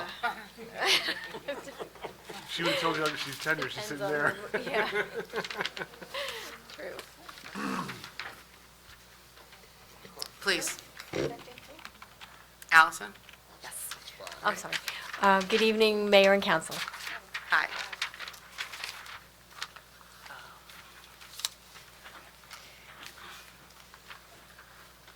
Okay, so, sorry for my lack of being prepared. Mrs. Wallman wasn't able to be here this evening. I don't know what you wanted to start with. We have the council, we have the clerk, and then we have public service. Well, there's no increase to the council, right? Right, it's just our salaries. Just salaries. No. So, Might as well start with the clerk. yeah.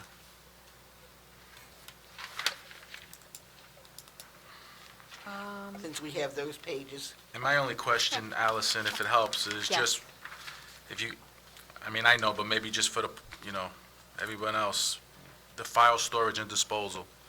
I know that's a project that the clerk's been working on for a long time, so Yes. that's why we see a $14,000 increase. But I don't want to put words in your mouth, so. Okay, so, But that goes on forever. That's, right?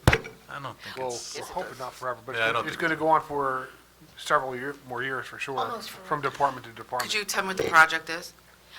yes, it was the records, basically a records disposal process. We have hundreds and hundreds of boxes amongst all the departments over in storage at the old rec building and some in the old town hall. And actually, and some here too, in our file room behind or next to the cafeteria. And so we had a project, let's see, where I have my paperwork, right here. Last year, it was just for the clerk's office. For $8,000, we used CNA Services, which is an affiliate of Easter Seals, New Jersey. Let's see, they had 2 individuals who came in. They went through approximately 650 file storage boxes just from the clerk's office, and they organized, identified everything. Everything has a destruction, like a time period, how long you have to keep the records, and when they can be destroyed. Everything has a category, everything is numbered. This is through let's see, I don't want to say it wrong. Basically, it's following the guidelines of the state records department. And so we had our 2 workers come in. It only took them a week. They went through every box, and we were able to dispose of, I don't have the exact number, how many were disposed, but several hundred. And they did all the work involved with it, as far as filling out the forms with the state, getting them approved, and then basically all we had to do was say to Public Works, okay, we're ready for the records to be destroyed. And they took care of it, which freed up a lot of space over at Town Hall, not at Old Town Hall, but mostly over at the rec building. It's just hundreds of boxes gone. And also they organized the records that we have to keep either permanently or that weren't eligible for destruction yet. And so that's all organized. We wouldn't have been able to do it without them.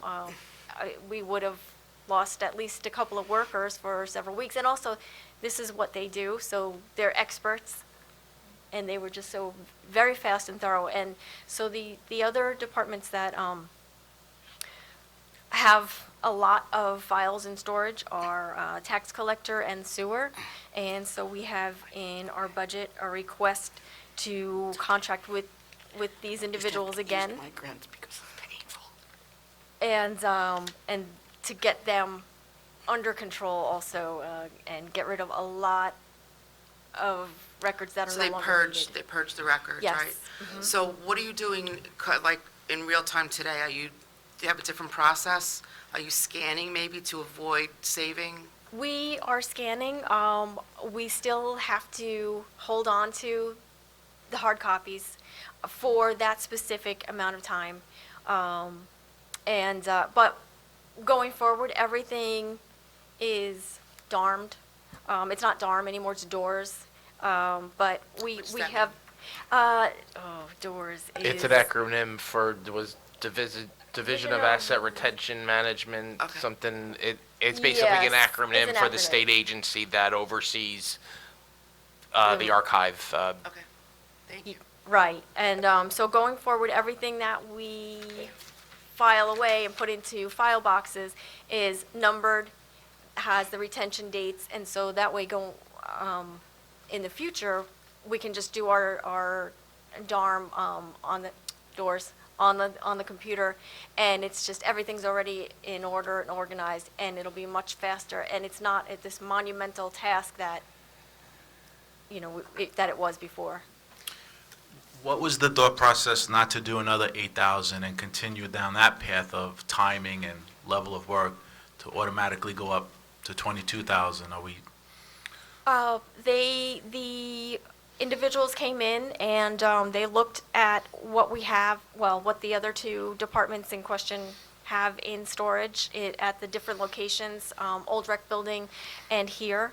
And that's the amount they came up with to do the same, to go through everything. But we could do it, the way you're speaking to, Deputy Mayor, is we could do it with a smaller amount. It would just take over a longer just to period of take a time. longer period of time? And it would just Right. take longer for those Right. departments that are involved to have those systems put in place, because there's a lot of detail in these regulations. And knowing what has to be kept and what can be scanned and what can't be, that's where their expertise really came in very handy. The only reason why I would suggest that is because I know there's legislation out there. See, what happens was the law did not catch up with the technology. Correct. So there's been a lot of talk in legislation about how they're going to start record detention and all that stuff. So I don't know if we're going to see the changes on how they're going to retain these records or scan these records, or the time you have to retain these records. There's a lot of talk out there. So I'm just wondering if we Yeah. do the 8,000. We can do that. Keep the I think process. some of the scanning laws as to what can be retained through scanning has changed, and I think we're made aware of that this time. Because we were keeping hard copies of stuff that, correct me if I'm wrong, Allison, that we were keeping hard copies of that we didn't have to anymore, and we were able to scan them now. Well, what happened Correct. during our research is that the scanning system that would have to be used is very specific, and somebody from the state would have to come in. They would have to evaluate. First of all, we'd have to purchase, I guess, the software. And someone from the state would have to come in, they'd have to evaluate it and give it the okay. I apologize for not being as prepared as I would have liked. It was going to be very costly, And also, just the time for someone to sit and physically scan all the older documents so that originals could, hopefully be purged. Can I make a statement that might help you? I think what you're trying to say is it's more cost efficient to have somebody do it than the man hours that if we did it ourselves. Right. Is that what you're trying to get at? Yes, exactly. Well, we've talked about this numerous times. Yeah. And we were behind the eight ball in the amount of paper we had. I mean, if you went over there to the old town hall, to the rec building, there's a lot of paper. The rec building was Filled. filled Filled with from paper. one end to the other. Our rec building's filled with paper. And it all had to be scanned and has to be kept. So- But I would say, if I may, maybe we could do an analysis on the cost of maybe getting a college student over the summer to help scan the documents versus what it would cost on an annual basis to send the documents out or have somebody come in and do this. The only problem Just is as I'm a- not sure if a college student is going to have the knowledge of to what can be scanned Yeah. and what can't be. Well, there's a learning curve, of course, but I mean, I would just like to look at analysis like that. Sure. But we don't even have the software to do that, right? Oh, we'd have to include whatever the Yeah, cost yeah. of the software would be, of course. Yeah, we don't have the kind of software that would allow us to then destroy documents whose retention, it has not expired. I don't know all the details, but I know the county clerk was doing a shared service promoting something with data filing and yada, yada, yada. Again, I don't know this lingo, but maybe that's another avenue we look into. I think they were willing to sell or rent, whatever, however you want to say, space, digital space. The one document that I saw from them. There might be another one. that Yeah, you're no, talking I don't about. know what that Yeah. means. So what does that mean? That You're you can paying for scan, data space. They scan it for you, like what this company but does? then they would store it on They their store it own on their servers own or on their own drive, cloud, something. I have to something do that in my industry. I do have to keep also. more But is that similar to documents what we're doing? a year. So in, Some you know, yes, some of it yes, some of it no. Yeah, we have to scan them, they keep them for us, they store them for us, and then we have a shredding company come to my building, and they shred right in my parking lot. They don't even take the stuff away. it's a similar thing. We use a medical record and electronics, so we, drill the hard drive so nobody could use it. But there's always a way, there's a way to retain and there's a way to, to dispose. It'd just be good to look at to see if maybe in 5 years from now, it's a cost savings versus not. A lot of the new, this is mostly older stuff. Yeah, This This is is, to some catch of this up. stuff's 15, 20, 30 years old. well, at least. That we have to keep. or more. Yeah, well, healthcare's the same. We have to keep for 21 years. But with the recommendation in moving forward, cut the 22 to, We can. If you'd like to, we can do that. are we gonna do consensus at the end of the budget hearings or Well, for before? me, I know the mess that it is over there. I've been here a long time. Unless somebody can tell me there's a more cost-efficient way to get this done right now, I'm for keeping that there. Me too. That's all. I don't want, I wish. Well, I'm we not didn't saying the have to- cost is gonna go down, we could spread it over time, that's what the. Yeah, I he's mean, doing is could we 8,000. just see the analysis before you vote on it?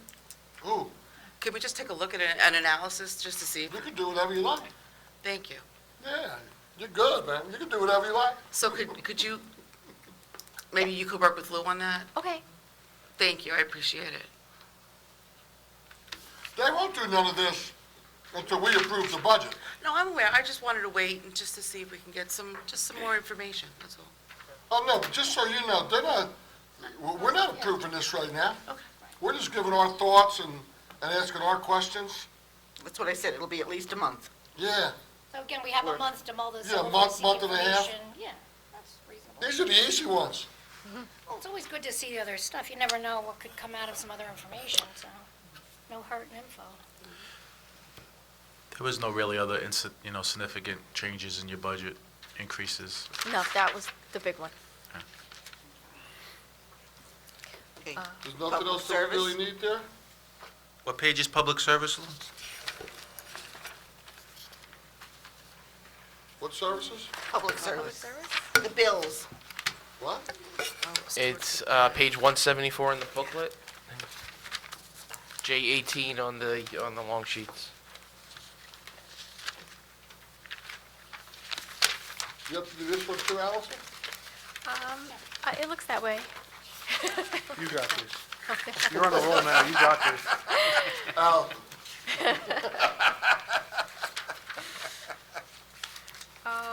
Okay. So, I'm sorry, what page is it on? J18. 8, thank you.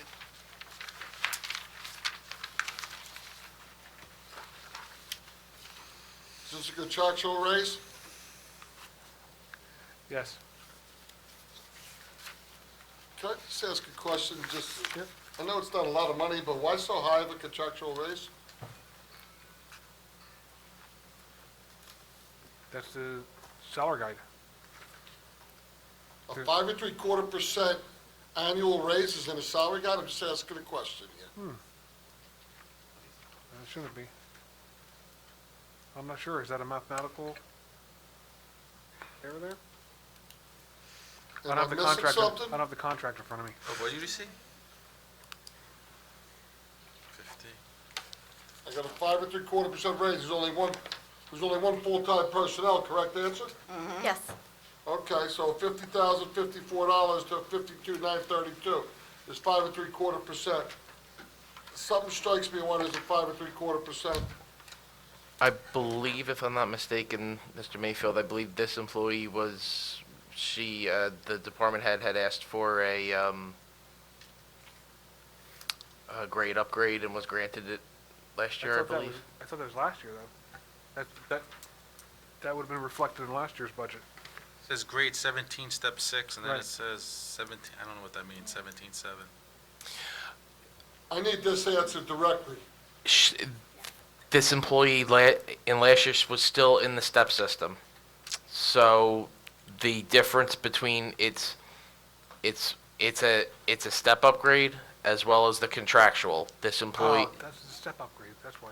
she's still in the step system. She was still in the step system. That's, I can Meaning answer directly for you now. Meaning Because that she went yeah. from a 17.6 to a 17.7. So there's a percentage there on top of the contractual raise of the 2.0%. That's the difference, because of the step. Thank you. Correct. Thank you, Lou. Now, I don't even want to get into who the employee is. No, exactly. Or whatever, No. I really don't. No. Right. But I have a very difficult time with anybody with a 2% cap getting a 5.75% actual raise. In that particular union contract, they've had that step guide for many years. You know, this is part of what I think people are starting to get very upset with out there in the public. That there's a 2% cap, and people are getting 5-6% raises. I mean, and it's hard to budget that way too. Then we got taxpayers saying, why the taxes going up? Well, and it had nothing to do with this person. Don't get me, I'm sure I'll get some emails, saying I was a chubby Satan, okay? And it's okay with me. I mean, it won't be the first one, it won't be the last one, but a 5.75% raise just isn't acceptable in this day and life with me. When we talk about contracts, I want this to be, and not this. Person. Talk about any salary contract we guide. talk about. I want this to be spelled out in black and white to us. Okay. Because it's hard to explain to somebody how there's a 2% cap, the taxes are going up and people are getting 5.75% raises. It doesn't jive. Okay. So, May I ask, just informational, basically, so a step raise is something that we look at, we don't, I mean, we're going to see something equivalent to this with each step advance? For each grade in this particular union, there, as you see on this one, this is a grade 17. Right. Every grade has 7 steps. Now, Right. there's a lot of overlap, so if somebody, like this particular employee, when they went from, let's say, a 16 to a 17, they probably went from like a 16.5 to a 17.5, and there was minimal raise or no raise. A lot of times, they can be transferred so that there's more potential for growth, but there's not an immediate raise. It really, that's kind of looked at on a case-by-case basis. There's no contractual obligation to do it that way. So how do you get from one grade to the other? After 7 years, there's an annual automatic step increase Step per increase. grade. Once they get to, like, the 17.7, if that particular employee doesn't get a promotion, they will be at a 17.7 until further. Doesn't have something to do with their accomplishments also, with, they are required to do their duties? Only if they go outside of that particular grade. Oh, Be- okay. Because that's the only time that comes into play. Otherwise, they get the automatic step based on the year of seniority gained. So even if someone has an evaluation completed and it's just mediocre, they still get that raise? Yes. No matter what, and I don't know who this employee is, I'm not gonna, it has nothing to do with this employee. If we voted on a 0% raise, they'd still get a 4% raise. Yeah. Even though we voted on a contract with a 0% raise, because of this step guide, they'd automatically get a 4% raise. How can we handle 2% caps? I know what SAVE does the last 5 years. One thing SAVE does the last 5 years, and that was that public employees had to start paying towards health care. No, and let anybody curse Governor Christie all they want. If public employees did not have to pay towards health care, we'd be in big trouble. How many employees we have? 230? 250. About 250. 250. So Full-time. figure an average of $20,000 a person we're paying towards health care at 250 people. What does that come out to? $5 million more a year. $5 million more a year. I just need to be clear on something, because I'm not, I will admit that I do not know, I do not understand this particular guide, so I'm not privy to the information, so it has nothing to do with an employee, it's just strictly informational. So in that 7-year period, if a person in this genre is not promoted, then by virtue of the fact 7 years has come and gone, then this money is, they get this raise. They get it automatically. Automatically. They get it automatically. So when the mayor brought up, really the job description or evaluations, none of these things are, an evaluation would be considered, is considered, is it not? in An this? evaluation, training, personnel file, discipline, attendance, education, and training, they all are taken into consideration only for change in grade. So they're not changed, and what I mean by that, that Not means step. like for them to go from 17 to an 18. Not from a step 6 or 7, or a step 1 to 2, or 2 to 3. That happens automatically regardless.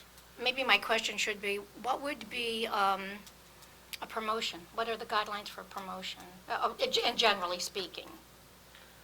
The things that are taken into consideration for promotion are the needs within the department to move somebody to a different type of a job title, just to make sure that their organization within their department is Is running appropriate well. for the most effective and efficient manner of running it. Sure, it makes sense. And then there is actually a selection process that goes into play, and the review of the personnel file is one thing.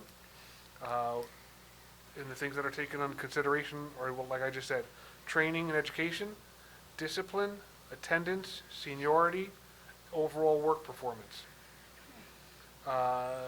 So overall work performance would be evaluation. For promotion. And there are Only a evaluations, promotion. and there are evaluations done each year. And mind you, this is, really, it had nothing to do with this, but this is the one-person department.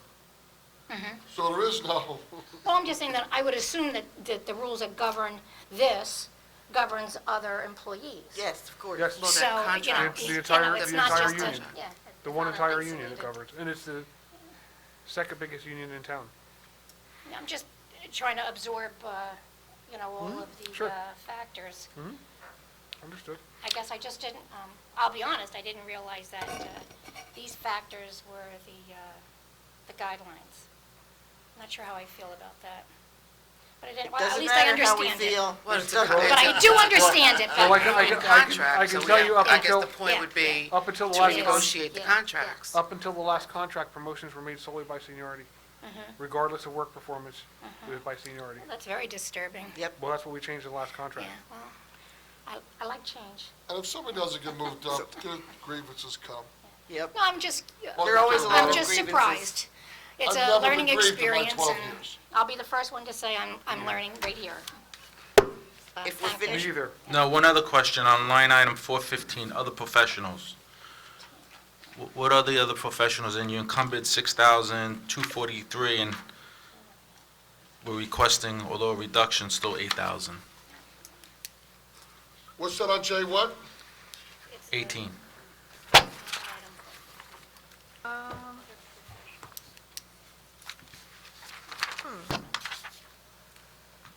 if you look in the, It didn't go down, huh? Didn't it go up? I know. It went up. Yeah. the one thing listed here is, I was gonna ask a question about this, so I might as well at the same time. Deer carcass removal, Mm-hmm. that says 5,220. Is that, I know we pay a fee to, somebody else. Yes. County, right? It's No? Kelly. No, yeah, we have a private company that does Private. that. Yeah, it's Friday. Do we have Private private? company. Is this a fee that we pay no matter how many are picked up, or is it per incident? I can find that Yeah, I'll- information out for you. I I honestly think don't it's know. per incident. Yeah. I'm pretty sure it's per only- incident. Because they don't do a good job. I don't know how many times I've called, how many different people who have been, in charge of this, and I don't blame them, and they make I'm sure they make the phone call.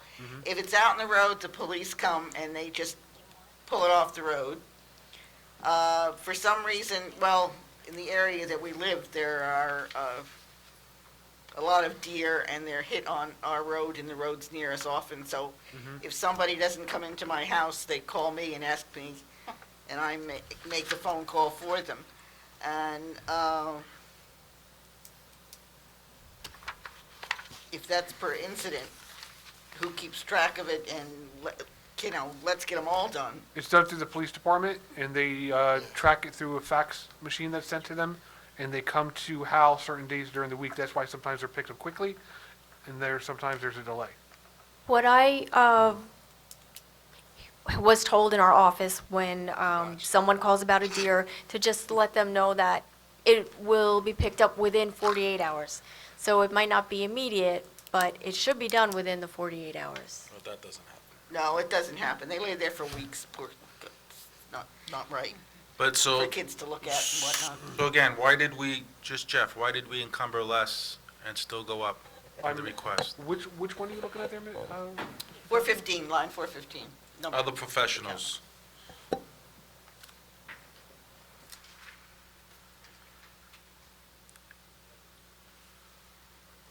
What are you looking at? I mean, I'm missing this. I see 8,300, It went down. 8,400.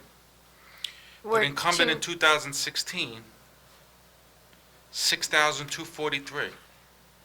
Unless that's a typo, am I right? No, you're No, right. you're- I see what you're seeing now. I got you. I don't remember the details, to be honest, to tell you the truth. I'd have to ask Ms. Wallman.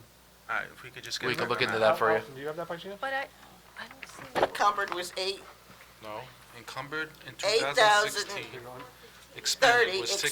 expended was 6,243. Correct, that's what they spent.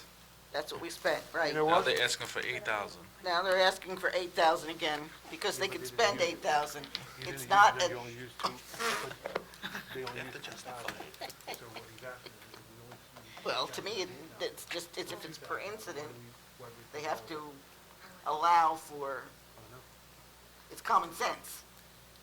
No, but they asked for 8,000. We spent on- we get back They to only that? spend 6, but that's, if, they don't know how many deer they're gonna have to pick up.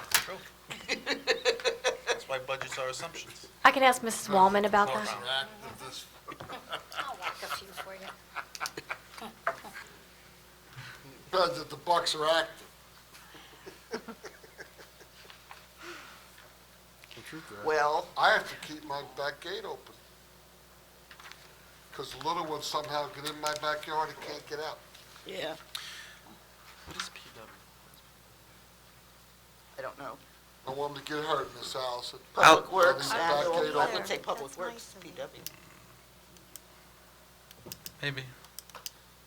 Said more. The PW annual analyst, that's, what is that? I believe this has to do with water testing. I can, That would make sense. water well testing, I believe.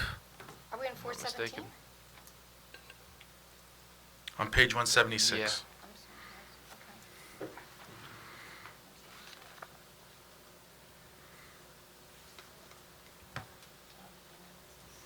Okay, what are the Associated Humane Society contracts do?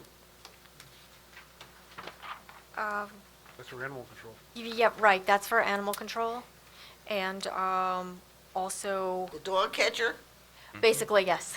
Sorry, I'm not. Even her phone didn't like the dog catcher. And half of the contract for the animal control is funded from the Animal Licensing Trust Fund. The dog and cat licenses pay for half of that.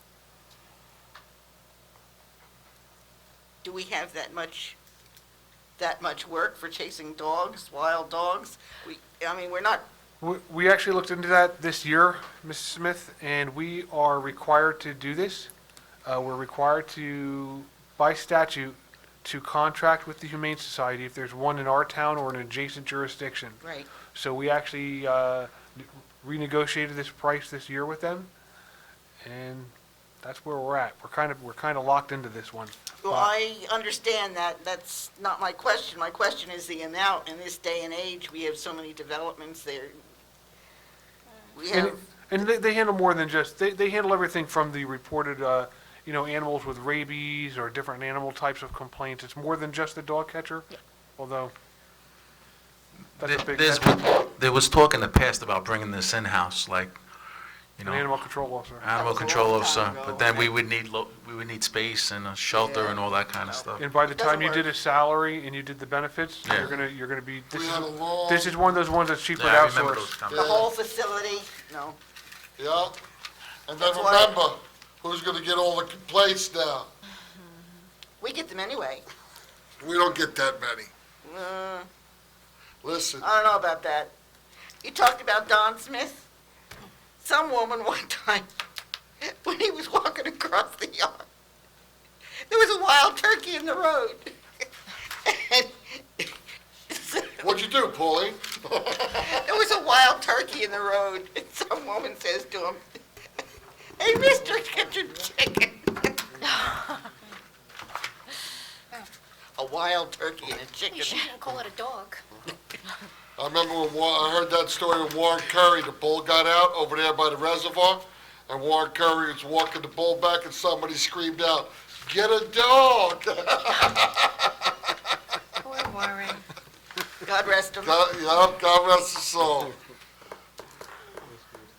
Do we have Okay. any other questions? No? Maybe? No, I'm good. I think we're okay. I know nothing about animals or anything like that. Thank you, Allison. Thanks, Allison. Thank you. You're welcome, thank you. Allison, you'd be great.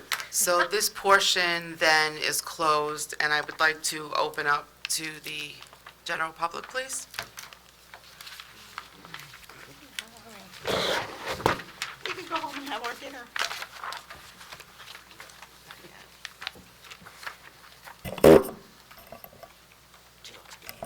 Allison, you were great. Sandra Solly, Birdsall Road, Farmingdale. Thank How you. many full-time employees in IT? 2. Two. Who? You saw them sitting here tonight. Yeah, I saw them. That was the department.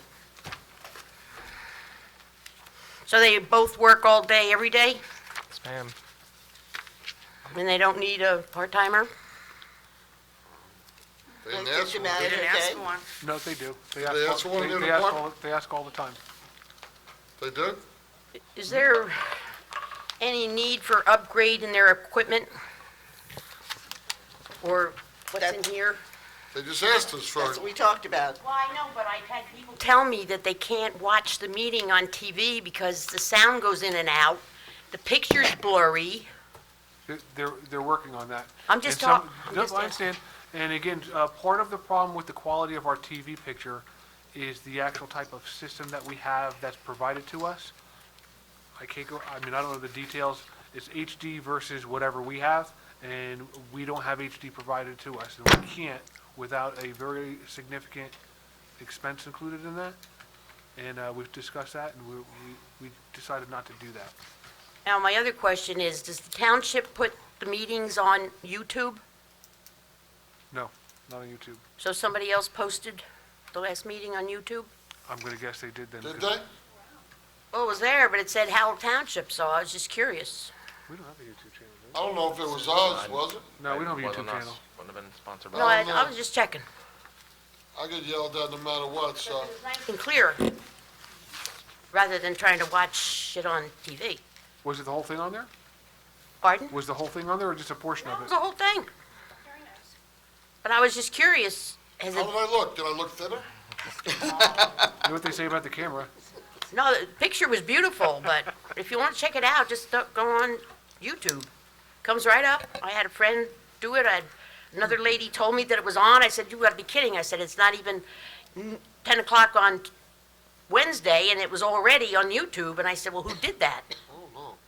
So I was, because I don't think the first meeting is on until 12 o'clock. Does anybody have an idea? I don't remember the video in here.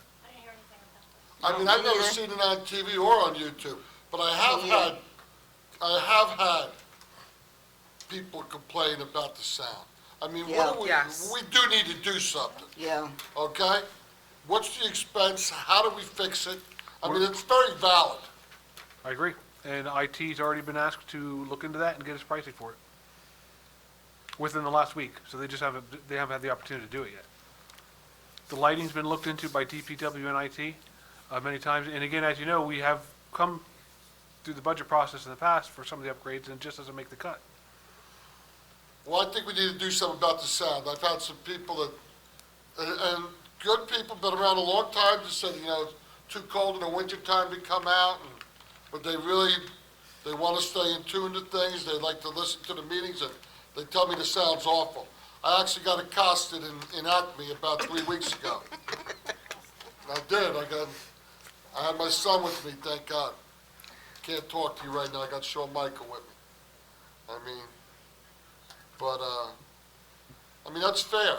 And it pisses me off because I know how much money we spent, okay? Because it was recommended to us, we were assured it would be a good sound system. What are you gonna do? Well, the one thing you could do is to remind all people that are on a committee that they either turn their microphone towards their mouth or turn it on so you could pick up their voice, because sometimes they don't. We say that constantly. I know, but Sandy, we some do. people just sit up there and mumble into the corner. Sandra, can you please speak into the mic? Is it on? You mean you can't hear me? Come on, People never complain about hearing me. that's true. No, I'm just saying, I have been to zoning and planning board meetings, and somebody just sits over there and mumbles. I'm sorry, without- I'm in pain. It's okay. I'll live. Anyway, that's my story. All right, as long as you Sorry, agree about Brown. the video, the TV show. I mean, like it's the TV embarrassing. show. I It's do. embarrassing. Makes me look younger. Make all of us look younger. All right, that's all. Thank you. Thank you very much. You're welcome. Anyone else? Then I believe we can close the session. Do I- Motion to adjourn. Second? Second. All in favor? Roll call. Mrs. O'Donnell? Has to roll call. Yes. Mrs. Smith? Yes? Mr. Walsh? Yes, the bachelor's on. Mr. Nacastro? Yes. Mayor Berger?